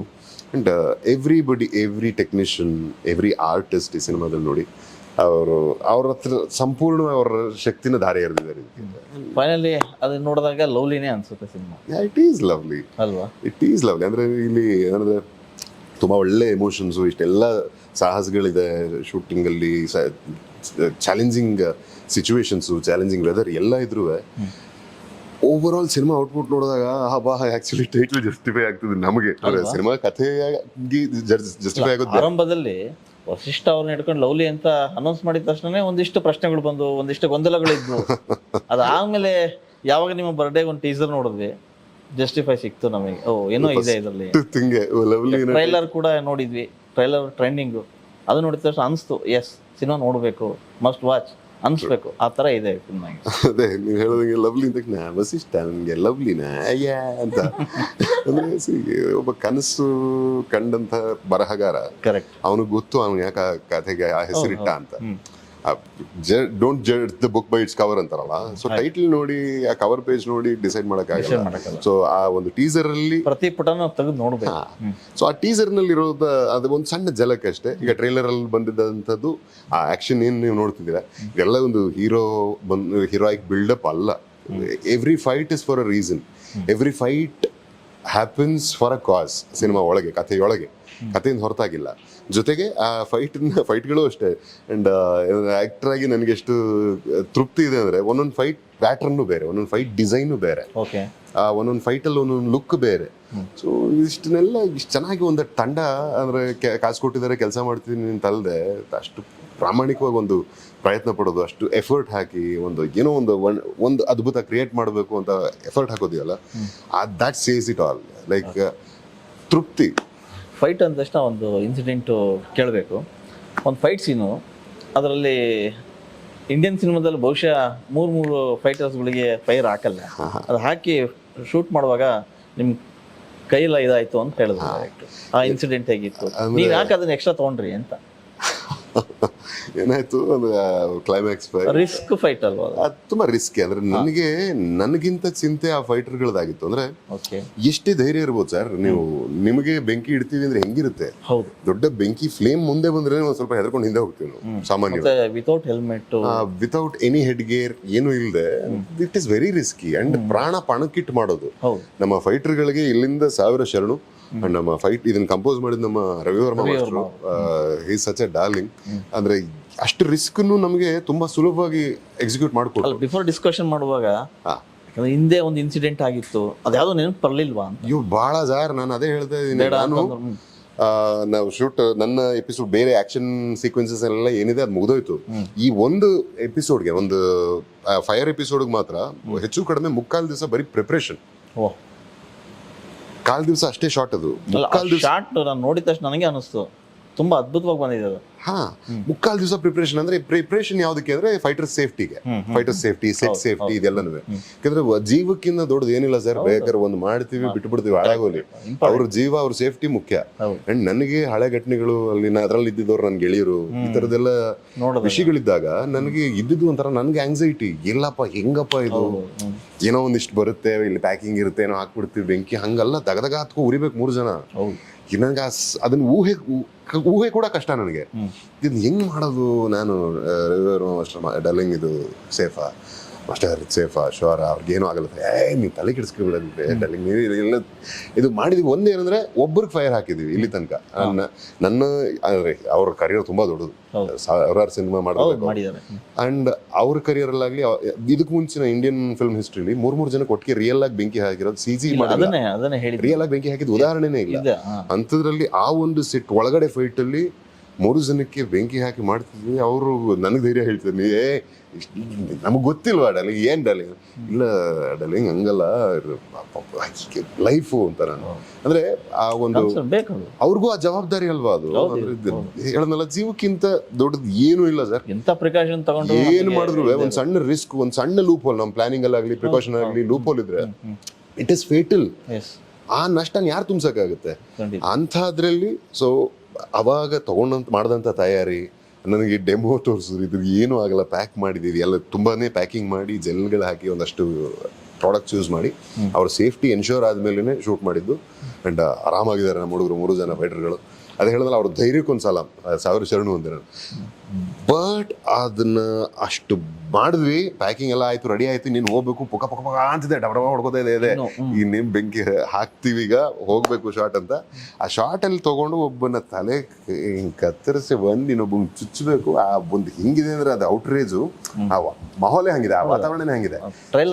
ಹೇಗೆ ಚುಚ್ಚಿದ್ರೆ ಬೀಸ್ತೀನಿ ಹಿಂಗೆ. ಅದು ಆ ಫ್ಲೋನಲ್ಲಿ ಬಂದ್ಬಿಟ್ಟಿದೆ. ಅದು ನಾನ್ ಮಾಡ್ಬೇಕು ನನಗೂ ಇಲ್ಲ, ಫೈಟ್ ಮಾಸ್ಟರ್ ಹೇಳಿಲ್ಲ, ಡೈರೆಕ್ಟರ್ ಹೇಳಿಲ್ಲ ಅವಾಗ. ಸೊ ಅದ್ರ ರೇಜ್ ಅಂದ್ರೆ ಎಪಿಸೋಡ್ ಹಂಗಿದೆ, ಅದ್ರ ಹಿಂದಿನ ಘಟನೆ ಅಷ್ಟು ಕಠೋರವಾಗಿದೆ. ನಿಮ್ ಕಣ್ಣಲ್ಲೂ ಫೈರ್ ಕಾಣ್ತಿತ್ತೆ ಬಿಡಿ, ಅದು ನೋಡಿದ್ರೆ ಅಷ್ಟು ಆಳವಾದ ಒಂದು ವಿಷಯ ಹೇಳ್ತಿರ್ಬೇಕಾದ್ರೆ ಅದನ್ನ ನಮ್ಮ ಒಳಗಿರುತ್ತಲ್ಲ, ಆಕ್ಟ್ ಮಾಡ್ಬೇಕಾದ್ರೆ ಆ ಮೂಡಲ್ಲಿ ಇರ್ತೀವಲ್ಲ, ಚುಚ್ಚಿದ್ರೆ ಸಾಕಾಗಲ್ಲ ಅಂತ ಅದು ಇದು ಸಾಲದು ಅನ್ನೋ ತರದ್ ಏನೋ ಅದು ಫ್ಲೋ ಬಂತು. ಆ ಶಾರ್ಟ್ ಆದ್ಮೇಲೆ ಉರಿತು ನೋಡಿ, ಅವ ಆಗೋದೇ ಬಾಬಾ ಸುಡ್ತಾ ಇದೆ ಅಂತ. ಅಂದ್ರೆ ಅವ್ರು ಪಾಪ ಎಕ್ಸ್ಪೆಕ್ಟ್ ಮಾಡಿರಲಿಲ್ಲ ನಾನು ಮಾಡ್ತೀನಿ ಅಂತ. ಅವ್ರೇನು ಅದನ್ನ ಮಾಡ್ಬೇಕು ಅಂತ ಕಂಪೇಲೂ ಮಾಡಿಲ್ಲ. ನಾನು ಆ ಫ್ಲೋನಲ್ಲಿ ಬಂದ್ಬಿಡ್ತದೆ. It was all burned here. And it is worth it sir. ಅಂದ್ರೆ ಆ ಸಣ್ಣ ಪುಟ್ಟ ಸಮಸ್ಯೆಗಳು ಅಥವಾ ನೋವುಗಳು ಆಗುತ್ತೆ ಫೈಟರ್ ಬೇಕು, ಬಟ್ ಹೆವಿ ರಿಸ್ಕ್ ಇದು ನೀವು ತೊಗೊಂಡಿದ್ದು. ರಿಸ್ಕೆ ಅಂದ್ರೆ ಆ ಎಮೋಷನ್ ಹಂಗಿದೆ ಅಷ್ಟು. ನಾನು ಅವಾಗ್ಲಿಂದ ಅದನ್ನ ಹೇಳ್ತೀನಿ, ಸಿನಿಮಾದ ಮೂಲ ಬಂಡವಾಳ ಅಥವಾ ಬೆನ್ನೆಲುಬು ಈ ಕಥೆಗೆ ಎಮೋಷನ್ ಇದೆ. ಅಂದ್ರೆ ಅಷ್ಟು ಡ್ರೈವ್ ಮಾಡುತ್ತೆ ಯಾರನ್ನೇ ಆಗಲಿ. ನಮಗೆ ಇವತ್ತು ನಾವು ಒಂದಷ್ಟು ನಮ್ಮ ಸಿಸ್ಟಮಲ್ಲಿ ನಡೀತಕ್ಕಂಥ ಎಷ್ಟೋ ವಿಷಯಗಳು ನೋಡಿದಾಗ ಯಪ್ಪ ಅನ್ಸುತ್ತಲ್ಲ, ಅಂದ್ರೆ ಏನಾರು ಮಾಡ್ಬೋಣ ಅನ್ಸುತ್ತಲ್ಲ. ಆ ಒಂದು ಔಟ್ರೇಜ್ ನಮಗೆ ಬರೋದು ಯಾಕೆ ಅಂದ್ರೆ ನಮ್ಮಲ್ಲಿರೋ ಎಮೋಷನ್ ಇಂದ. ಸೊ ಈ ಸಿನಿಮಾ ಅಥವಾ ಈ ಕಥೆಯಲ್ಲಿರೋದು ಅಂಥದ್ದೇ ಒಂದು ಮಹತ್ಕರವಾದ ಒಂದು ವಿಷಯ. ಸೊ ಪ್ರಾಬಬ್ಲಿ ಈ ತರ ಒಂದು ವಿಷಯನ ಯಾರು ಟಚ್ ಮಾಡಿಲ್ಲ ಇಲ್ಲಿ ತನಕ. ಸೊ ಅಂಥ ಒಂದು ಕಥೆಯಲ್ಲಿ ಅಂಥ ಒಂದು ಸೀಕ್ವೆನ್ಸ್ ಮಾಡ್ಬೇಕಾದ್ರೆ ಬರೋ ಔಟ್ರೇಜ್ ಸಹಜವಾಗಿ ಬಂದಿದ್ದು. ಅಂಡ್ ಅದು ಸಿನಿಮಾ ನೋಡಿದಾಗ ಅರ್ಥ ಆಯ್ತು. ಖಂಡಿತ ಮೇಡಮ್. ಸರ್ದು ನಿಮ್ದು ಲವ್ ಕೆಮಿಸ್ಟ್ರಿ ಹೇಗೆ ವರ್ಕೌಟ್ ಆಯ್ತು ಸಿನಿಮಾದಲ್ಲಿ? ಹೆಂಗೆಲ್ಲ ವರ್ಕೌಟ್ ಆಗ್ತಾ ಇತ್ತು ಅದನ್ನ ಹೇಳಿ. ಹಿಂಗೆ how did it happen? Looks good. I think I have to give it to Kaushishta sir and Chetan sir, because they're such, he being such a good actor, and more than anything, he's just so nice. It's for somebody, when we talk about chemistry, it's not, you don't have to do much. It's just you have to be the person you are. So he doesn't bring all that baggage of, you know, he being a star, and he's just so nice and there, grounded and doing his part, that you feel that comfort and happiness. And Chetan sir was there. He would always narrate the scenes very nicely, and it's written so well. Like, I mean, just few days I was shooting and I felt he is my Jay. And then I was in the script, so I didn't have to act. I just felt that, oh, he's my Jay and I love him, and that Janani was there. So I think, and the glimpses you've also seen, how has it come? So I think it's come out well. Chemistry was not that difficult. It was we see that's simple. I mean, it was nothing much hard to do. It's just that he was being just him, and it's so much nice comfort on set. Everything just so pure. So you have to just be Janani, he being Jay, and I just look at him, and it all just turned out to be well. So yeah, I think it's come out well. The song that even Baisi Baisi, that song released, and my family, my parents saw it, and they were like, "Oh, this looks so natural. Did you actually fall in love with it?" I was like, "Not Steffi, but Janani did." So yeah, I think if that is coming, then chemistry has come out really well. ಅಂದ್ರೆ ಸಹಜ ಅಲ್ಲ sir. ಅಂದ್ರೆ ಈಗ ಒಳ್ಳೆ ಕಲಾವಿದರು ಅಂತ ಯಾವಾಗ ಅನಿಸ್ತಾರೆ ಹೇಳಿ, ಅದು ಮಾಡಿದ್ದನ್ನ ನಂಬೋ ಹಂಗಿದ್ದಾಗ ಮಾತ್ರ. ಈಗ ಒಂದು ಪ್ರೇಮಿಗಳು ಅಂತಂದಾಗ ನೋಡಿದಾಗ ಅವ್ರ ಇಬ್ರ ಮಧ್ಯೆ ಇರಿಸ್ಮೂರ್ಸ್ ಇದೆ, ಅಜಿಟೇಷನ್ ಇದೆ ಅಂತ ನಮ್ಗೆ ನೋಡೋರು ಕಂಡುಬಿಟ್ರೆ ಅವರು ದೇ ಆರ್ ನಾಟ್ ಆಕ್ಟಿಂಗ್. ನಮ್ಗೆ ಅದಕ್ಕೆ ನಮ್ಗೆ ಅನ್ಸ್ಬೇಕು, ಅದು ನೋಡಿದಾಗ ಹಬ್ಬ ಹಿಂಗಿರ್ಬೇಕು ಅಂತ ಅನ್ಸ್ಬೇಕು. ಸೊ ಅದು that happens with a professional actor. ಅಂದ್ರೆ ಅವ್ರಿಗೆ ಯಾವ ಇನ್ಪುಟ್ಸ್ ಬೇಡ, ಅದೆಲ್ಲ ದೊಡ್ಡದಾಗಿಲ್ಲ, ಏನ್ ಬೇಡ. ಒಂದು ಭಾಷೆ ಅನ್ನೋದು ಗೊತ್ತಿರಲಿಲ್ಲ ಅನ್ನೋದೊಂದು ಬಿಟ್ರೆ, ನನಗೆ ಆಕೆಯಲ್ಲಿ ತುಂಬಾ ಇಷ್ಟ ಆಗಿದ್ದು ಆ professionalism, the way she cope with the character, ಅಥವಾ she understood the graph of the character. ತುಂಬಾ ಇದು ಸುಲಭವಾದ ಪಾತ್ರ ಅಂತೂ ಅಲ್ವೇ ಅಲ್ಲ ಸರ್. ಈಗ ನನ್ನ ಪಾತ್ರ ತುಂಬಾ ಗಾಡಬದ್ದು ಆಳ್ಬದ್ದು, ನನ್ಗೆ ಒಂದಷ್ಟು ಮಾತಾಡಬಲ್ಲೆ. ಆದ್ರೆ ಒಂದು ಹುಡುಗಿ ಪಾತ್ರ ಇಷ್ಟು ಚೆನ್ನಾಗಿ ಸ್ಕ್ರಿಪ್ಟ್ ಮಾಡಿರೋದಿದೆಯಲ್ಲ, ಅದಕ್ಕೆ ಮತ್ತೆ ಡೈರೆಕ್ಟರ್ಗೆ ಹೋಗ್ಬೇಕಾ ಕ್ರೆಡಿಟು. ಆ ಪಾತ್ರಕ್ಕಿರೋ ಡೈನಮಿಕ್ಸ್ ಅಷ್ಟು ದೊಡ್ಡದು, ಅಷ್ಟು ವೇರಿಯೇಷನ್ಸ್ ಇದೆ, ಅಷ್ಟು ಎಮೋಷನ್ಸ್ ಇದೆ. ಅಷ್ಟನ್ನ ಒಬ್ಬ ನಟಿ, ಅಂದ್ರೆ ಇದು this is your 6th movie, right? Sixth or yeah. Telugu, Tamil. I did in Telugu, Tamil. And an international film. That is a Chinese film. And on Hindi has been. Oh. Yeah. So I worked in like all different languages. ಅಂದ್ರೆ ಒಂದು 6 cinema ಅಂತ ಲೆಕ್ಕ ತಗೊಂಡ್ರೆ, 6 ಸಿನಿಮಾಗೆ ಇಷ್ಟು matured performance ಮಾಡೋಕ್ಕಾಗೋದು unless she is a good actress only ಇದಾಗುತ್ತೆ, ಇಲ್ಲಾಂದ್ರೆ ಆಗಲ್ಲ. Very good talent. ಅದೇ ಒಂದು 6-7 ತಿಂಗಳು ಸ್ಕೌಟ್ ಮಾಡಿ, ಹುಡುಕಾಡಿ, ಒದ್ದಾಡಿ, ಕಡೆಗೆ ಫ್ರೀಸ್ ಮಾಡಿರೋ ಹೀರೋಯಿನ್. ಆವಾಗಲೂ ನಾನು ಕೇಳಿದ್ವಪ್ಪ, ದಯವಿಟ್ಟು ನಿಂದ ಅಮ್ಮ ಅಂತೀನಿ ಕನ್ನಡದವ್ರನ್ನ ಯಾರನ್ನ ತಗೊಳ್ಳೋ ಅಂತ. ನಾನು ಅಂದ್ರೆ ಭಾಷೆ ಬರಲಿಲ್ಲ ಅಂದ್ರೆ ಎಮೋಷನ್ಸ್ ಬರಲ್ವೇನೋ ಅನ್ನೋ ಒಂದು ಅಸಂಪ್ಷನ್ ಇದೆ. ಕಲೆಗೆ ಭಾಷೆ ಇಲ್ಲ. ನಾನು ಬೇರೆ ಭಾಷೆಲಿ ಆಕ್ಟ್ ಮಾಡ್ತೀನಿ, ಬಟ್ ನಾನು ಆ ಭಾಷೆ ಕಲ್ತು ಮಾಡ್ತೀನಿ, ಅದು ಬೇರೆ ಪ್ರಶ್ನೆ. ಆದ್ರೆ ನನಗೆ ಭಯ ಇದ್ದಿದ್ದು ಅಪ್ಪ ನಿನ್ ಅದೇ ಹೇಳೋದಲ್ಲ ನಿಂದ ಅಮ್ಮ ಅಂತೀನಿ ಕನ್ನಡದವ್ರು ತಗೊಳ್ಳೋ ಕನ್ನಡದಲ್ಲಿ ಬಟ್ ಅಲ್ಲಿ ಬೇರೆ ಚಾಲೆಂಜಸ್ ಇತ್ತು ಅಲ್ಲಿ ಕನ್ನಡದವ್ರನ್ನ ಅಪ್ರೋಚ್ ಮಾಡಿದಾಗ ಅಲ್ಲಿ ಬಂದ ಸ್ಪಂದನೆ ಬೇರೆ ಅಲ್ಲಿ ಆದ ಕಾದಾಟಗಳು ಬೇರೆ ಅಂದ್ರೆ ಕಾದಾಟ ಅಂದ್ರೆ ಕಾಯೋ ಆಟ ಸೊ ಆ ಪ್ರಾಸೆಸ್ ಅಲ್ಲಿ ಹೆಂಗೋ he found Steffi test shoot ಮಾಡಿದಾಗ ಆ ಪರ್ಫಾರ್ಮೆನ್ಸ್ ನೋಡಿ ಇಂಪ್ರೆಸ್ ಆಗಿ ಕಾಸ್ಟ್ ಮಾಡಿದ್ದು ಆ ಟೆಸ್ಟ್ ಶೂಟ್ ಫುಟೇಜ್ ನಾನು ನೋಡಿದಾಗ ಅಬ್ಬಬ್ಬಾ ಒಳ್ಳೆ ಆಕ್ಟ್ ಮಾಡ್ತಾಳೆ ಹುಡುಗಿ ಒಳ್ಳೆ ಆಕ್ಟ್ ಮಾಡ್ತಾಳೆ ಆದ್ರೂ ಭಾಷೆಗೆ ಸಮಸ್ಯೆ ಕಾಣೋದು ನಾನು ಬಟ್ ಸೆಟ್ ಆಗಿ ಬಂದ್ಮೇಲೆ ಗೊತ್ತಾಯ್ತು ಪಾಪ ಮಾಡ್ಕೊಂಡು ತಯಾರಿ ಒಂದಿಷ್ಟು ಕನ್ನಡ ಸಂಸ್ಕೃತಿ ಎಲ್ಲ ಕಲಿಸ್ಬೋದಿತ್ತಲ್ಲ ನಾನು ನಮ್ಮ ಸೆಟ್ ಎಲ್ಲರೂ ಒಂದಷ್ಟು ಪ್ರಯತ್ನ ಪಟ್ಟು ಕಲ್ಸ್ಬೇಕಿತ್ತು ಅಂತ ಕಲ್ತಿಲ್ವಾ ಕನ್ನಡ ಬರುತ್ತಾ I understand, but yeah, ಕಲಿತಾ ಇದ್ದೀನಿ ಸ್ವಲ್ಪ ಬರುತ್ತೆ ಮಾತಾಡಕ್ಕೆ ಕಲಿತಾ ಇದ್ದೀನಿ. ಕಲಿತಾ ಇದ್ದೀನಿ ಹೇಳ್ಬೇಕು ಎಲ್ಲ ಕನ್ನಡಿಗರಿಗೂ ಎಲ್ಲ ಎಲ್ಲ ಕನ್ನಡಿಗರಿಗೂ ಸ್ಟೆಫಿ ಮಾಡುವ ನಮಸ್ಕಾರಗಳು. ನಾನು ನಿಮ್ಮ ಲವ್ಲಿ ನಟಿ. ಲವ್ಲಿ ಸಿನಿಮಾ ಜೂನ್ 14 ರಿಲೀಸ್ ಆಗ್ತಾ ಇದೆ. ಎಲ್ರೂ ಪ್ರೀತಿಯಿಂದ ಥಿಯೇಟರ್ಗೆ ಬಂದು ಲವ್ಲಿ ಸಿನಿಮಾನ ನೋಡಿ ಆಶೀರ್ವಾದ ಮಾಡಿ ನಿಮ್ಮ ಬ್ಲೆಸ್ಸಿಂಗ್ಸ್ ಪ್ರೀತಿ ಆಶೀರ್ವಾದ ನಮಗ್ ಕೊಡಿ. ಇರ್ಲಿ. ಎಸ್ ಸಾಕಲ್ಲ ಎಷ್ಟು ಮಾಡಿದ್ರೆ ಏನೇನು ಬೇಕು. ಇಲ್ಲ ಸೆಟ್ಟಲ್ಲಿ ಡೈಲಾಗ್ಸ್ನೆಲ್ಲ ಪಾಪ ಪ್ರಾಕ್ಟೀಸ್ ಮಾಡಿಕೊಂಡು ಈಗ ಶಾರ್ಟ್ ನಡೀತಿಲ್ಲ ಅಂದ್ರೆ ಸೈಡಲ್ಲಿ ಕೂತ್ಕೊಂಡು ರಿಹರ್ಸ್ ಮಾಡ್ತಾನೇ ಇರೋರು ಪಾಪ ತುಂಬಾ ಖುಷಿ ಆಗುತ್ತೆ. ಅಂದ್ರೆ ಡೆಡಿಕೇಶನ್ ಇರ್ತಕ್ಕಂಥ ನಟಿ ಅಂಡ್ ತೆರೆ ಮೇಲೆ ನೀವು ಈಗ ಟ್ರೈಲರ್ ತುಂಬಾ ಸಣ್ಣ ಜಲಕ್ಕಿದೆ ಬಟ್ ಸ್ಕ್ರೀನ್ ನಲ್ಲಿ ಸಿನಿಮಾ ನೋಡಿದಾಗ ನಿಮ್ಗೆ ಗೊತ್ತಾಗುತ್ತೆ ಎಷ್ಟೊಳ್ಳೆ ಆ ರಿಯಾಕ್ಷನ್ ಸ್ಕ್ರೀನ್ ಅಪಿಯರೆನ್ಸ್ ಎಲ್ಲ ಚೆನ್ನಾಗಿದೆ. ಆ ಸಾಂಗು ಅದೆಲ್ಲ ನೋಡಿದ್ರೆ ಚೆನ್ನಾಗಿ ಕಾಣ್ತದೆ. ಓಕೆ, ಸಿನಿಮಾ ಟ್ರೂ ಇನ್ಸಿಡೆಂಟ್ ಅಂದರೆ ಅದನ್ನ ಹಿಡ್ಕೊಂಡು ಮಾಡಿರೋಂಥದ್ದು ಅಂತ ಅಂದರೆ ಬರೀ ಒಂದು ನಮ್ಮ ಕರ್ನಾಟಕ ಅಷ್ಟೇ ಸೀಮಿತ ಆಗ್ತದೆ, ಗ್ಲೋಬಲ್ ಇದಾಗಿ ಏನಾರ ಇದೆಯಾ? ಇದು ಒಂದು ಯೂನಿವರ್ಸಲ್ ಸಬ್ಜೆಕ್ಟ್ ಸರ್. ಅಂದ್ರೆ ಏನಾಗುತ್ತೆ, ನಮ್ಮ ಸೊಸೈಟಿ ಅಂತ ಬಂದಾಗ ನಮ್ಮಲ್ಲಿ ಸಾಕಷ್ಟು ಘಟನೆಗಳು ನಡೀತಾನೆ ಇರ್ತವೆ. Society is that you tend to see lot of people are different, ಒಬ್ಬೊಬ್ಬ ಒಂದೊಂದು ಥರ ಒಂದೊಂದು ತೀರ. ಸೊ ಇದೆಲ್ಲದರ ನಡುವೆ ಕೆಲವು ಘಟನೆಗಳು ನಮ್ಮನ್ನು ಡಿಸ್ಟರ್ಬ್ ಮಾಡ್ತವೆ, ಹಿಂಸೆ ಆಗ್ತವೆ. ಇದಂಥದ್ದೆಲ್ಲ ಈ ಅಮಾನುಷವಾದ ನಡಿಬೇಕಾ ಅಥವಾ ನೋಡ್ಬೇಕಾ, ಹಿಂಗೂ ಸಾಧ್ಯನಾ, ಈ ಥರ ಎಲ್ಲ ಅನ್ಕೊಳ್ತೀವಲ್ಲ. ಆ ಥರದ ಎಷ್ಟೋ ವಿಷಯಗಳು ಕೆಲವೊಂದು ಬೆಳಕಿಗೆ ಬರ್ತವೆ, ಕೆಲವೊಂದು ಬೆಳಕಿಗೆ ಬರಲ್ಲ. ಕೆಲವೊಂದು ಯಾರು ಆ ಘಟನೆಗೆ ಯಾರು ಕಾರಣ ಆಗಿರ್ತಾರೋ, ಕಲ್ಪ್ರಿಟ್ಸ್ ಯಾರು ಇರ್ತಾರೋ ಅವ್ರು ಸಿಗ್ತಾರೆ, ಕೆಲವೊಂದಷ್ಟಲ್ಲಿ ಸಿಗೋದೇ ಇಲ್ಲ. ಕಲ್ಪ್ರಿಟ್ಸ್ ಒಂದು ಕೇಸ್ ಆದರೆ ವಿಕ್ಟಿಮ್ಸ್ ಇನ್ನೊಂದು ಪಾಡು. ವಿಕ್ಟಿಮ್ಸ್ಗೆ ಈಗ ಎದುರುಗಡೆ ಬಂದು ಯಾರೋ ಅಟ್ಯಾಕ್ ಹೊಡೆದ, ಇನ್ನೊಂದು ಮಾಡ್ದ, ಮತ್ತೊಂದು ಮಾಡ್ದ ಅಂದ್ರೆ ಅದೊಂದು ಬೇರೆ. ಬಟ್ ಕಲ್ಪ್ರಿಟ್ ಯಾರು ಅಂತಾನೆ ಗೊತ್ತಿಲ್ಲದೆ, ಮಾಡಿದ್ದೇನು ಅಂತಾನೆ ಗೊತ್ತಿಲ್ಲದೆ, ಅದರ ಇಂಪ್ಯಾಕ್ಟ್ ಮಾತ್ರ ಅವ್ರ ಲೈಫಲ್ಲಿ ಆಗ್ತಾ ಇರುತ್ತೆ. ಲೈಫಲ್ಲಿ ಬಿರುಗಾಳಿ ಎದ್ದು ಧ್ವಂಸ ಏನೇನೋ ಅನುಭವಿಸ್ತಾ ಇರ್ತಾರೆ, ಕಷ್ಟಪಡ್ತಾ ಇರ್ತಾರೆ. ಆ ಇನ್ನಸೆಂಟ್ ವಿಕ್ಟಿಮ್ಸ್ ಯಾರು ಇರ್ತಾರಲ್ಲ ಅವ್ರ ಪಾಡು ಯಾರಿಗೂ ಬೇಡ, ಅವ್ರ ಗೋಜಲು ಯಾರಿಗೂ ಬೇಡ. ಅಂದ್ರೆ ಈಗ ನನ್ಗಿಂಥದ್ದು ಸಮಸ್ಯೆ ಇದೆ, ಇದನ್ನ ಅನುಭವಿಸ್ತಾ ಇದೀನಿ, ಓಕೆ, ನನ್ಗೆ ಏನಾಗಿದೆ ಅಂತಾನೆ ಗೊತ್ತಿಲ್ಲದೆ ಅನುಭವಿಸಿದ್ದೀವಿ. ಕರೆಕ್ಟ್. ಅದರಿಂದ ಕೆಲವು ವಿಷಯಗಳು ಸೆನ್ಸಿಟಿವ್ ಆದಾಗ ಅದು ನಮ್ಮ ಸುತ್ತಲಿನ ಬೇಸಿಕಲಿ ನಮ್ಮ ಕುಟುಂಬದ ಮೇಲೆ ಪರಿಣಾಮ ಬೀರುತ್ತೆ. ಅದು ದೊಡ್ಡದಾದ್ರೆ ಹೊರಗಡೆ ಜನ ಆಳ್ಗೊಂದು ಕಲ್ಲು ಮಾತಾಡ್ತಾರೆ. ಈ ಥರದ್ದೆಲ್ಲ ಘಟನೆಗಳು ಸಾಮಾಜಿಕವಾಗಿ ಒಂದು ಪರಿಣಾಮ ಬೀರುವಂಥ ಚಿತ್ರ. ಸಾಮಾಜಿಕವಾಗಿ ಅದೇ ಸಮಾಜದಲ್ಲಿ ಇಂಥ ಘಟನೆಗಳು ಹಲವಾರು ನಡೀತಾ ಇರ್ತವೆ. ಅಂಥದ್ದು ಒಂದಷ್ಟು ವಿಷಯಗಳನ್ನ ಇದರಲ್ಲಿ ಚರ್ಚೆ ಮಾಡಿದ್ದೀವಿ.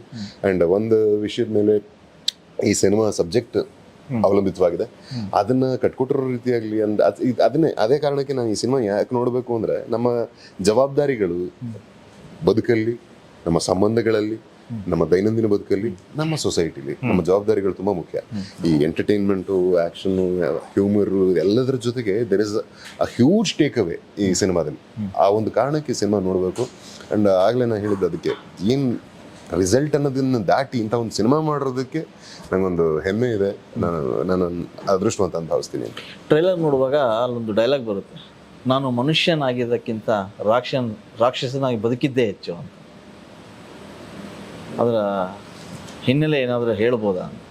ಅದು ಹೇಳೋದಲ್ಲ, ಈ ಒಂದು ಲವ್ಲಿ ಸಿನಿಮಾ ಜೈ ಅಂತಕ್ಕಂಥ ಒಬ್ಬ ವ್ಯಕ್ತಿಯ ಒಂದು ಮೆಲೋ ಡ್ರಾಮ್ಯಾಟಿಕ್ ಫೇಸ್ ಅಥವಾ ಅವನ ಪ್ರೀತಿಯ ಅಂಶ ಅಷ್ಟೇ. ಇದು ಅವನ ಪ್ರೀತಿಲಿ ಬಿದ್ದ ನಂತರದ ಅಂಶ. ಲವ್ಲಿ ಯಾಕಂದ್ರೆ ಈ ಸಿನಿಮಾ ಆಗಲಿ, ಕಥೆ ಆಗಲಿ, ಕಥೆಯ ಹಿನ್ನೆಲೆ ಆಗಲಿ ತುಂಬ ದೊಡ್ಡದಿದೆ. ಒಬ್ಬ ಮೋಸ್ಟ್ ವಾಂಟೆಡ್ ನಟೋರಿಯಸ್ ಗ್ಯಾಂಗ್ಸ್ಟರ್ ಅವನು. ಸಂಬಂಧಗಳ ಬೆಲೆ ಗೊತ್ತಿಲ್ಲ, ಬಾಂಧವ್ಯ ಅಂದ್ರೆ ಏನು ಅಂತ ಗೊತ್ತಿಲ್ಲ, ಪ್ರೀತಿಯನ್ನ ಕಂಡವನಲ್ಲ, ಅವನೊಬ್ಬ ಅನಾಥ. ಓಕೆ. ಟ್ರೈಲರ್ ಅದೇ ಹೇಳೋದು. ಸೊ ಅವನಿಗೆ ಬದುಕಕ್ಕೆ ಅವನಿಗಿದ್ದಂಥ ಸವಾಲುಗಳು 1000. ಅವನು ಕಟ್ಕೊಳಕ್ಕೆ, ಅವನು ಬದುಕಕ್ಕೆ, ಉಸಿರ ಜೊತೆ ಇರಕ್ಕೇನೆ ಹೋರಾಡಬೇಕಾಗಿತ್ತು ಅವನು. ಅಂಥ ಒಂದು ವಿಷಮ ಪರಿಸ್ಥಿತಿಯಲ್ಲಿ ಬಂದವನಿಗೆ ಮನುಷ್ಯನಾಗಿ ಇರೋದು ಅನ್ನೋದು ಯಾವತ್ತೂ ಒಂದು ಆಂಗಲ್ಲೇ ಇರಲಿಲ್ಲ ಅವನಿಗೆ. ರಾಕ್ಷಸ ಪ್ರವೃತ್ತಿಲೇ ಇದ್ದವನು, ಬದುಕಿದವನು, ಬಾಳ್ದವನು ಅವನು. ಅಂಥವನು ಅವನು ಮನುಷ್ಯ ಆಗ್ತಾನ. ಮನುಷ್ಯನಾಗಕ್ಕೆ ಕಾರಣ, ಅಥವಾ ನಾನು ಹೇಳೋ ಮಾತೇನೆಂದರೆ, ಮೃಗನು ಮನುಷ್ಯ ಆಗೋದು ಪ್ರೀತಿಯಿಂದ ಮಾತ್ರ. ಸೊ ಇಲ್ಲಿ ಅದೇ ಆಗುತ್ತೆ. ಆ ನಂತರ ಏನಾಗುತ್ತೆ ಅನ್ನೋದು ಸಿನಿಮಾದ ಆಕ್ಚುಯಲ್ ವಿಚಾರ. ಸೊ ಜನನಿ ಎಂಟ್ರಿ ಆದ್ಮೇಲೆ ಬಹುಶಃ ಮನುಷ್ಯ ಆಗ್ಬೋದಾ ಅಂತ. ಜೈ ಮನುಷ್ಯ ಆಗ್ತಾನೆ ಅಲ್ವಾ ಜನನಿಯಿಂದ. ಮುಂದೆ ಏನಾದ್ರು ಬಿಟ್ಕೊಡಂಗೆ ಆಗ್ಬಿಡುತ್ತೆ ಸಿನಿಮಾ ನೋಡಿ. ಈ ಸಿನಿಮಾದಲ್ಲಿ ಇನ್ನೊಂದು ಇನ್ಸಿಡೆಂಟ್, ಬೀಚಲ್ಲಿ ಶೂಟ್ ಮಾಡುವಾಗ ನೈಟ್ ಮೋಡಲ್ಲಿ ಶೂಟ್ ಆಗ್ತಾ ಇರುತ್ತೆ. ಆಗಷ್ಟೇ ಮೇಡಮ್ದು ನಿಮ್ಮದು ಎಂಗೇಜ್ಮೆಂಟ್ ಆಗಿರುತ್ತೆ. ಮೇಡಮ್ ಸರ್ಪ್ರೈಸ್ ಆಗಿ ಶೂಟ್ ಮಾಡೋಕೆ ಬಂದಿರ್ತಾರೆ. ನೀವೇನೋ ಮಿಡ್ಡಲ್ಲಿ ಇಟ್ಕೊಂಡು ಅದೊಂದು ಶಾರ್ಟು, ರಿಸ್ಕಿ ಶಾರ್ಟು ತೆಗಿಯುವಂಥದ್ದು, ಅದು ಆ ಘಟನೆ ವಿವರಿಸಿ. ಅಂದ್ರೆ ಅಫ್ಕೋರ್ಸ್ ನನಗೆ ಒಂದು ಬಂಡಧೈರ್ಯ, ಅಂದ್ರೆ ಶೂಟಿಂಗ್ ಅಂತ ಬಂದ್ರೆ ಮಾತ್ರ ನಾನು ಅಂದ್ರೆ ಏನಾದರೂ ಆ ಪಾತ್ರ ಕೇಳೋದನ್ನ ಮಾಡಬೇಕು, ಒಳ್ಳೆ ಶಾರ್ಟ್ ಅಚೀವ್ ಮಾಡ್ಬೇಕು ಅನ್ನೋದು ಅಷ್ಟೇ ನನ್ನ ಗುರಿ ಇರುತ್ತೆ. ಓಕೆ. ಹಿಂದೆ ಮುಂದೆ ನನಗೆ ಜಾಸ್ತಿ ಯೋಚನೆನೂ ಬರಲ್ಲ. ಬಟ್ ಏನಾಯ್ತು, ಅವತ್ತೇ ಸರ್ಪ್ರೈಸ್ ಮಾಡೋಕ್ಕೆ ಅಂತ ಸೆಟ್ಟಿಗೆ ಬಂದಿದ್ರು. ಎಂಗೇಜ್ಮೆಂಟ್ ಆಗಿತ್ತು, ಇನ್ನು ಮದುವೆ ಆಗಿರಲಿಲ್ಲ. ಅವತ್ತು ಸ್ಕೆಡ್ಯೂಲ್ ಇದೇ ಆಗಿರುತ್ತೆ ಅಂತ ನನಗೆ ಗೊತ್ತಿದ್ರೆ, ಅಥವಾ ಇವ್ರು ಬರೋದು ನಂಗೆ ಗೊತ್ತಿದ್ರೆ ಹೇಳಿರ್ತಿದ್ದೆ, ಇಲ್ಲ ಇವತ್ತು ಬರೋದು ಬೇಡ, ನಾಳೆ ಬನ್ನಿ ಅಥವಾ ಇನ್ನೊಂದು ಯಾವ ಥರ ಬನ್ನಿ ಅಂತ. ಸೊ ನಂಗೆ ಹೇಳ್ದೆ ಬಂದರು. ಆವತ್ತೇ ಇದನ್ನ ಸ್ಕೆಡ್ಯೂಲ್ ಹಾಕೊಂಡ್ಬಿಟ್ಟಿದ್ದೀವಿ. ಡೇ ಶೂಟ್ ಎಲ್ಲ ಮುಗಿಸಿ, ಡೇ ಎಫೆಕ್ಟ್ ಮುಗಿಸಿ, ಮಧ್ಯರಾತ್ರಿ ಅಂದರೆ ಇಟ್ ವಾಸ್ ಅರೌಂಡ್ 2:30 ರಾತ್ರಿ, ಮಧ್ಯರಾತ್ರಿಲಿ ನೈಟ್ ಎಫೆಕ್ಟಲ್ಲಿ ಆ ನೀರೊಳಗೆ ನಡ್ಕೊಂಡು ಹೋಗೋ ಒಂದು ಶಾರ್ಟ್. ಸೊ ಆ ಶಾರ್ಟ್ ನನಗೆ ಓಕೆ, ಇದು ಇಲ್ಲಿ ಕ್ಯಾಮ್ರಾ ಇಲ್ಲಿರುತ್ತೆ, ಹಿಂಗಿರುತ್ತೆ, ಇಷ್ಟಿರುತ್ತೆ, ಹಿಂಗೆ ಹೋಗೋಣ. ನನ್ನ ಪರ್ಸನಲ್ ರಿಯಲ್ ಲೈಫಲ್ಲಿ ನನಗೆ ನೀರಂದ್ರೆ ಒಂದೇ ನನಗೆ ಭಯ ಇರೋದು, ಇನ್ನೇನಕ್ಕೂ ನಂಗೆ ಭಯ ಇಲ್ಲ. ನೀರಿಂದ ಒಂದೇ ಭಯ. ಏನಾರು ಹೇಳಿ ನಾನು ಏನ್ ಬೇಕಾದ್ರೂ ಮಾಡ್ತೀನಿ. ನೀರು ಅಂದ್ರೆ ಸ್ವಲ್ಪ ನನಗೆ ಬ್ಯಾಡ್ ಎಕ್ಸ್ಪೀರಿಯನ್ಸ್ ಇತ್ತು, ಮುಳುಗ್ಬಿಡ್ತಾ ಇದೆ ಒಂದು 4-4 ಸಲ. ಸೊ ಆಲ್ಮೋಸ್ಟ್ ಬದುಕಿ ಬಂದಿದ್ದೀನಿ, ಹಾಗಾಗಿ ಭಯ. ಬಟ್ ಶೂಟಿಂಗ್ ಅಂತ ಬಂದಾಗ ಐ ಡೂ ಇಟ್. ನನಗೆ ಅಂಡರ್ ವಾಟರ್ ಶಾರ್ಟ್ಸ್ ಎಲ್ಲ ಕೊಟ್ಟಿದ್ದೀನಿ ಮುಂಚಿನ ಸಿನಿಮಾಗಳಲ್ಲಿ, ಸಮುದ್ರಕ್ಕೆ ಡೈವ್ ಮಾಡಿದ್ದೀನಿ. ಬಟ್ ಇಲ್ಲೇನಂದ್ರೆ ಇದು ನೈಟ್ ಎಫೆಕ್ಟ್, ಕತ್ಲಲ್ಲಿ ಏನಂತ ಕಾಣುತ್ತೆ, ನಿಮ್ ಸಮುದ್ರಕ್ಕೆ ಲೈಟ್ ಮಾಡೋಕ್ಕಾಗುತ್ತೆ, ಎಲ್ಲ ದಡದಲ್ಲಿ ಲೈಟ್ ಮಾಡ್ಕೋಬೋದು. ಸೊ ಆ ಒಂದು ಎಪಿಸೋಡ್ ಶೂಟ್ ಮಾಡ್ಬೇಕಾದ್ರೆ ಪಾಪ ಅವ್ರಿದ್ರು, ನಾನು ಡೈರೆಕ್ಟ್ರು ಇಷ್ಟು ದೂರ ಹೋಗಿ ಸಾಕು, ಇಷ್ಟೇ ತೆಕ್ಕೊಂಬೋಣ ಅಂತ ಡೈರೆಕ್ಟ್ರು ಜಾಸ್ತಿ ಏನ್ ಬೇಡ ಅಂತಾನೆ. ಬಟ್ ಶಾರ್ಟ್ ಬೇಕೇ ಬೇಕು, ಅಂಡ್ ಪಾಪ ಅವನು ಹೇಳ್ತಿಲ್ಲ ನಂಗೆ ಇನ್ನು ಮುಂದೆ ಹೋಗಿ ಅಂತ. ನನಗೆ ಶಾರ್ಟ್ ರೇಂಜ್ ಹೇಳ್ತಿದ್ದಾನೆ, ಇಷ್ಟೇ ಹೋದ್ರೆ ಸಾಕಣ, ನೀವು ಬಂದ್ಬಿಡಿ ಅಂತ. ಆ ಕಡೆ ನಮ್ಮ ಹುಡುಗಿ ಅಲ್ಲಿ ನಿಂತಿದ್ದಾಳೆ, ಏನ್ ಅನ್ಬೇಕು ನಾನು, ಗಾಬರಿ, ಕತ್ಲೆ ಅಲ್ವಾ, ನೀರು ಸಮುದ್ರದ ಅಲೆ ವಿಪರೀತ ಇರುತ್ತೆ, ಸಂಜೆ ಹೊತ್ತು ಅದ್ಭುತ ಅನ್ಸುತ್ತೆ. ಹೌದು. ಸೊ ಅಲ್ಲಿ ಹೆದರ್ಕೊಂಡಿರ್ಬೇಕಾದ್ರೆ ನನಗೆ ಅಂದ್ರೆ ಏನಾರು ಹತ್ಕೊಂಡು ಅಥವಾ ಏನಾರು ಹೇಳ್ಬಿಟ್ರೆ ನಾನು ಎಲ್ಲಿ ಡಿಮಾರಲೈಸ್ ಆಗ್ತೀನಿ ಅಂತ ಅವರು ಈ ಕಡೆ ಅತ್ಗೇನು ಬಂದಿದ್ದಾರೆ, ಅಣ್ಣ ಅವ್ನಿಗೆ ನನ್ ಕಂಡ್ರೆ ಅದು ವಿಪರೀತವಾದ ಪ್ರೀತಿ, ಅವ್ನ ಕಂಡ್ರೆ ನಂಗೆ ವಿಪರೀತವಾದ ಪ್ರೀತಿ, ಅಣ್ಣ ಇಷ್ಟು ಸಾಕಣ, ಹೆಂಗೋ ಒಂದು ತೆಕೊಂಬೋಣ ಒಂದು ಶಾರ್ಟ್ ಅಂತ. ನನಗೆ ಇಲ್ಲಿ ತೆಗೆದ್ರೆ ಸಾಲಲ್ಲ, ಅಲ್ಲಿ ಹೋಗಿ ಬಿಟ್ಟು ಬರೋಕ್ಕೂ ಮನ್ಸಿಲ್ಲ. ಸೊ ಈ ಥರದ್ದೊಂದು ಸಿಚುವೇಶನ್ ನಡುವೆ we did that. And end of the day ಮಾಡ್ತಿದ್ದೀವಿ, ರಿಸ್ಕೇ ತಗೋತಿದ್ದೀವಿ ಅಂದ್ಮೇಲೆ, ಹೊಳೆಗಿಳಿದ್ಮೇಲೆ ಚಳಿ ಏನು ಮಳೆ ಏನು ಅಂತ ರಿಸ್ಕೇ ತಗೋತಿದ್ವಿ, ಚೆನ್ನಾಗಿ ಮಾಡ್ಬೇಕು, ಒಳ್ಳೆ ಶಾರ್ಟ್ ಕೊಡಬೇಕು, ಎಲ್ಲರೂ ತೊಗೊಳಕ್ಕೆ ಹೋಗಬಾರ್ದು. ಸೊ ಹಾಗಾಗಿ ಐ ಗಿವ್ ಡನ್ ಮೈ ಬಿಟ್. ಅದು ನೀವು ಸಿನಿಮಾದಲ್ಲಿ ಚೆನ್ನಾಗಿ ಕಾಣುತ್ತೆ. ಯಾವುದೇ ಒಂದು ಫೈನಲಿ ಅದು ಔಟ್ಪುಟ್ ಅದ್ಭುತವಾಗಿ ಬರ್ಬೇಕಂತ ಸ್ವಲ್ಪ ರಿಸ್ಕ್ ಇದ್ದೇ ಇರುತ್ತೆ. ಖಂಡಿತವಾಗ್ಲೂ ಇದೆ ಸರ್. ಅಂದ್ರೆ ನಾವು ಸಿನಿಮಾ ನಾವು ಮಾತಾಡ್ತೀವಿ, ಯಾರ ಲೈಫಲ್ಲಿ ಯಾವ ಕೆಲಸದಲ್ಲಿ ರಿಸ್ಕ್ ಇರಲ್ಲ. ಈಗ ನೀವು ಜರ್ನಲಿಸ್ಟು, ನಿಮ್ಮ ಕರಿಯರಲ್ಲಿ ಎಷ್ಟು ರಿಸ್ಕ್ ತಗೊಂಡಿರ್ತೀರಿ. ನೀವು ಒಂದು ಸ್ಪೆಷಲ್ ಕವರೇಜ್ ಮಾಡ್ಬೇಕು ಅಂದ್ರೆ ಮರ ಹತ್ತಿರ್ತೀರಿ, ಕಾಂಪೌಂಡ್ ಹತ್ತಿರ್ತೀರಿ, ಬಿಲ್ಡಿಂಗ್ ಚೇಸಿಂಗ್ ಮಾಡ್ಕೊಂಡು ಓಡಾಡಿರ್ತೀವಿ. ಈ ತರದ ಟಾಸ್ಕ್ ಬರ್ದಾಗ್ಲೂ ಬೈಸ್ಕೊಂಡಿದೀವಿ, ಬರ್ದೇ ಇದ್ದಾಗ್ಲೂ ಬೈಸ್ಕೊಂಡು. ಒಬ್ಬ ಗಾರೆ ಕೆಲಸ ಮಾಡೋನ್ಗೂ ರಿಸ್ಕ್ ಇರುತ್ತಲ್ವಾ, ಒಬ್ಬ ನಮ್ಮ ನೈಟ್ ಶಿಫ್ಟ್ ಅಲ್ಲಿ ಪಾಪ ಕಾಯೋ ಪೊಲೀಸ್ ಅವ್ರಿಗೆ ರಿಸ್ಕ್ ಇರಲ್ಲ ಸರ್. ಎಲ್ಲರಿಗೂ. ಸೊ ಇಬ್ರು ಕಾನ್ಸ್ಟೇಬಲ್ ಇರ್ತಾರೆ ಅಂದ್ಕೊಳ್ಳಿ, ಒಂದ್ ಯಾರೋ ಗುಂಪು ಬಂತು, ಏನ್ ಮಾಡ್ತಾರೆ ಪಾಪ. ಸೊ ರಿಸ್ಕ್ ಇಲ್ಲದೆ ಇರೋ ಕೆಲಸ ಇಲ್ಲ. ಬಟ್ ಆ ರಿಸ್ಕ್ನ ನಾವು ಯಾವಾಗ ತಗೋತೀವಿ, ಆ ಕೆಲಸದ ಮೇಲೆ ನಮಗೆ ನಂಬಿಕೆ, ಶ್ರದ್ಧೆ, ಪ್ರೀತಿ ಇದ್ದಾಗ ಮಾತ್ರ. And end of the day output matter ಆಗುತ್ತೆ. ನಾವು ಏನೇ ಇವಾಗ ಕೂತ್ಕೊಂಡು ನಾನು ಇಷ್ಟೇ ಹೇಳ್ಕೊಬೋದು, ನಾನು ಹಂಗೆ ಮಾಡಿದೆ ಹಿಂಗೆ ಮಾಡಿದೆ ಅಂತ, ಅದು ಯಾವುದು ಲೆಕ್ಕಕ್ಕೆ ಬರಲ್ಲ ಸರ್. ಅಂದರೆ end of the day output ಚೆನ್ನಾಗಿ ಬಂದಿದೆ ಅಂದಾಗ, ಅದನ್ನ ಜನ ನೋಡಿದಾಗ, ಅದನ್ನ ಮೆಚ್ಕೊಂಡಾಗ ಅದಕ್ಕೊಂದು ಸಾರ್ಥಕತೆ. ಕೆಲವು ಸ್ಟೋರೀಸು ಗೊತ್ತಾಗುತ್ತೆ, ಕೆಲವು ಸ್ಟೋರೀಸ್ ಗೊತ್ತಾಗಲ್ಲ. ಎಲೆಮರೆಕಾಯಿಗಳು ಎಷ್ಟೋ ಇದೆಲ್ಲ ನಮ್ಮಲ್ಲಿ. ಲವ್ಲಿ ಹೊರಗೆ ಬಂದಾಗ ಅದು ಏನಂತ ಗೊತ್ತಾಗುತ್ತೆ, ಆ ರಿಸ್ಕ್ ಫ್ಯಾಕ್ಟ್ರಿ ಹೇಗೆಲ್ಲ ಇತ್ತು ಅಂತೇಳಿ. ಸೊ ಅಷ್ಟೆಲ್ಲ ಕಷ್ಟಪಟ್ಟಿದ್ರೆ ಶ್ರಮಕ್ಕೆ ಫಲ ಸಿಕ್ಕೇ ಸಿಗುತ್ತೆ, ಯಾವತ್ತೋ ಕಷ್ಟಕ್ಕೆ ಫಲ ಇದ್ದೇ ಇರುತ್ತೆ. ಸೊ ಲವ್ಲಿಗೆ ಕೂಡ ಫಲ ಸಿಗಲಿ, ಅದನ್ನೇ ಗಟ್ಟಿಯಾಗಿ ನಂಬ್ತೀನಿ ಸರ್ ನಾನು. ಅಂದರೆ ಟೀಕಾಕರ್ ಎಲ್ಲ ಕಡೆ ಇದ್ದಾರೆ ಸರ್. ಅಂದರೆ ಏನಾಗುತ್ತೆ, ಒಂದು ಯಾವುದೇ ಒಂದು ಕೆಲಸದ ಶ್ರಮದ ಆಳ ಆಗಲ್ಲ ಗೊತ್ತಿಲ್ಲದೆ ಇದ್ದಾಗ ಟೀಕೆ ಮಾಡೋದು ತುಂಬ ಸುಲಭ. ಹೌದು. ಬಟ್ ಆ ಟೀಕೆ ನಮಗೆ ನಮ್ಮನ್ನ ಇನ್ನೂ ಹೆಚ್ಚು ಪುಷ್ ಕೊಡುತ್ತೆ ಅಥವಾ ಡ್ರೈವ್ ಮಾಡುತ್ತೆ ಅಂದ್ರೆ ಅದನ್ನ ನಾವು ಎಂಜಾಯ್ ಮಾಡ್ತೀವಿ ಅಂದಾಗ ಬಂಡರ್ಸ್ ನಮ್ಮಂತವ್ರು ಇದೀವಿ. ನಮಗೆ ಅದೆಲ್ಲ ಒಂದು ಚಾಲೆಂಜಸ್ ಸೇರಿ ನಮ್ಗೆ ಇಷ್ಟ ಅದು. ಸೊ ಹಾಗಾಗಿ ನಾನು ಹೇಳೋದೇನಂದ್ರೆ, ನಾನು ಮಾತಾಡೋಕ್ಕಿಂತ ಕೆಲಸ ಮಾತಾಡುತ್ತೆ, ಕೆಲಸ ಮಾತಾಡೋವಂಥ ಕೆಲಸ ನಾವು ಮಾಡಿದೀವಿ. ಅಲ್ಲ, ಈಗ ನೀವು ಹೇಳಿದ್ರೆ ಟೀಕಾಕರ್ ಎಲ್ಲ ಕಡೆ ಇರ್ತಾರೆ, ಮಾತಾಡೋರು ಎಲ್ಲಿ ತನಕ ಮಾತಾಡ್ತಾ ಇರ್ತಾರೋ, ಎಲ್ಲಿ ತನಕ ಮಾತಾಡಿರ್ತಾರೋ ಅಲ್ಲಿವರೆಗೂ ನಾವು ಬೆಳೆದಿದೀವಿ ಅಂತಾನೆ ಅರ್ಥ. ಬೈದವರನ್ನ ಬಂಧುಗಳೆಂಬೆ ಅಷ್ಟೇ ಅಲ್ವಾ? ಅದಕ್ಕಿಂತ ದೊಡ್ಡ ಮಾತು ಇನ್ನೇನಿದೆ? ಓಕೆ, ಸಿನಿಮಾ ಲವ್ಲಿ ಸಿನಿಮಾನ ಯಾವ ವರ್ಗ ನೋಡ್ಬೋದು? ಅಂದರೆ ಈಗ ಟ್ರೆಂಡ್ ಚೇಂಜ್ ಆಗಿದೆ, ಎಲ್ಲ ಕಂಟೆಂಟ್ ಬೇಸ್ಡ್ ಸಿನಿಮಾಗಳು ಬರ್ತಾ ಇದೆ. ಆ ನಡುವೆ ಇಲ್ಲಿ ಲವ್ನ ಬ್ಲೆಂಡ್ ಮಾಡಿಕೊಂಡು ಆ್ಯಕ್ಷನ್ನು, ಥ್ರಿಲ್ಲರ್ ಸಿನಿಮಾ, ಇದನ್ನ ಒಂದು ಏನಾದ್ರು ಒಂದು ಲೇಬಲ್ ಕಾಯಿನ್ ಮಾಡಿ ಅಂತ ಹೇಳಿದ್ರೆ, ನನ್ನ ಕೇಳಿದ್ರೆ ನೀವು, it is a beautiful family entertainer ಅಂತ ನಾನು ಹೇಳ್ತೀನಿ. ಅಂದ್ರೆ ಒಂದೊಳ್ಳೆ ಸಂದೇಶನೂ ನಾವು, ಅಂದ್ರೆ ಟೇಕ್ ಅವೇ ಇದೆ ಈ ಸಿನಿಮಾದಲ್ಲಿ. ಒಂದೊಳ್ಳೆ ಅಲ್ಲ, ತುಂಬಾ ಹಲವಾರು ಸಂದೇಶಗಳಿದ್ದಾವೆ. ಸಂದೇಶ ಹೇಳ್ತೀವಿ ಅನ್ನೋ ಒಟ್ಟಿಗೆ ಇದು ಅಂದ್ರೆ ಒಂದು ಡಾಕ್ಯುಮೆಂಟ್ರಿ ಥರದ್ದು ಅಲ್ಲ. ನಮ್ಮ ಅಣ್ತಮ್ಮಂದ್ರಿಗೆ, ನಮ್ಮ ಡಾರ್ಲಿಂಗ್ಸ್ಗೆ ಅದ್ಭುತವಾದ ಒಂದು ಮನರಂಜನೆ ಇರ್ತಕ್ಕಂಥ ಒಳ್ಳೆ ಇಂಟೆಂಟ್ ಇರೋ ಒಂದು ಸಿನಿಮಾ. ವಸಿಷ್ಠನ ಬೇರೆ ರೀತಿ ಕಾಣ್ಬೋದು, ಬೇರೆ ಬೇರೆ ರೀತಿ ಕಾಣ್ತೀವಿ. ಹಲವಾರು ಗೆಟಪ್ಸ್ ಇದೆ, ಡೈಮೆನ್ಷನ್ ಬೇರೆ ಇದೆ, ಮಲ್ಟಿ ಡೈಮೆನ್ಷನಲ್, ಮಲ್ಟಿ ಫೆಸೆಟೆಡ್ ಕ್ಯಾರೆಕ್ಟರ್ ಇದು. ಅಂದ್ರೆ ಆ ಸಿನಿಮಾ ಕಥೆಗಿರೋ ಶಕ್ತಿ ಅದು.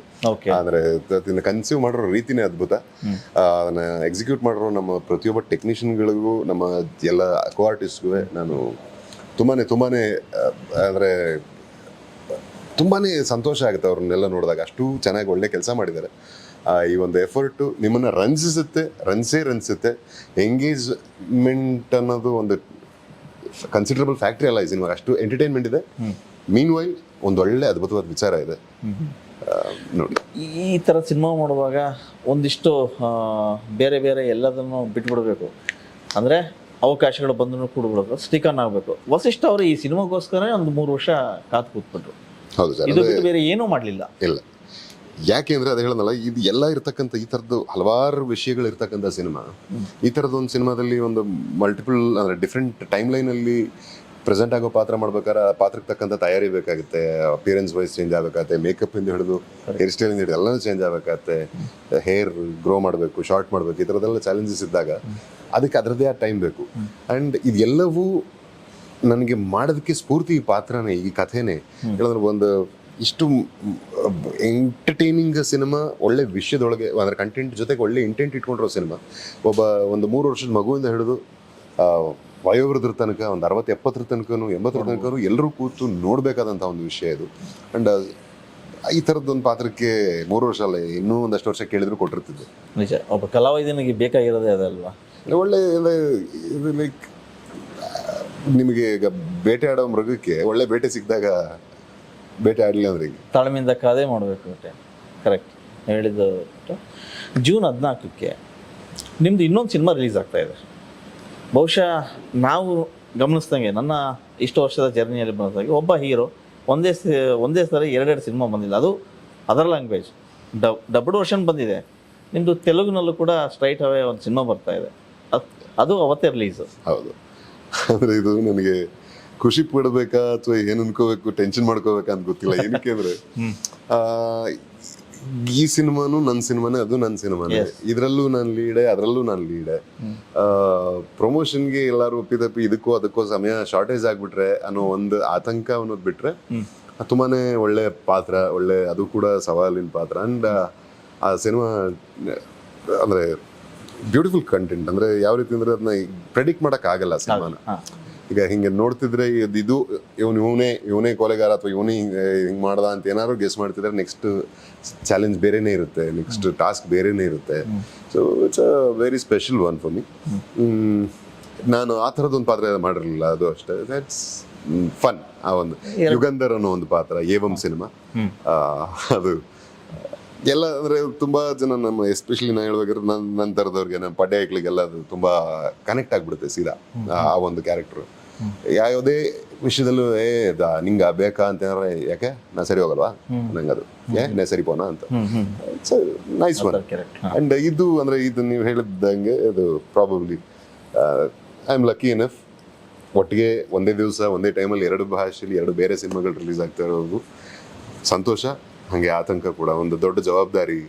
ತೆಲುಗಲ್ಲೂ ನನ್ನನ್ನು ಇಷ್ಟಪಡೋ ಆಡಿಯನ್ಸ್ನ ನಾನು ರಂಜಿಸಲೇಬೇಕು. ಕನ್ನಡ ಅಂತ ಬಂದಾಗ ಇದು ನನ್ನ ತವರು ಮನೆ.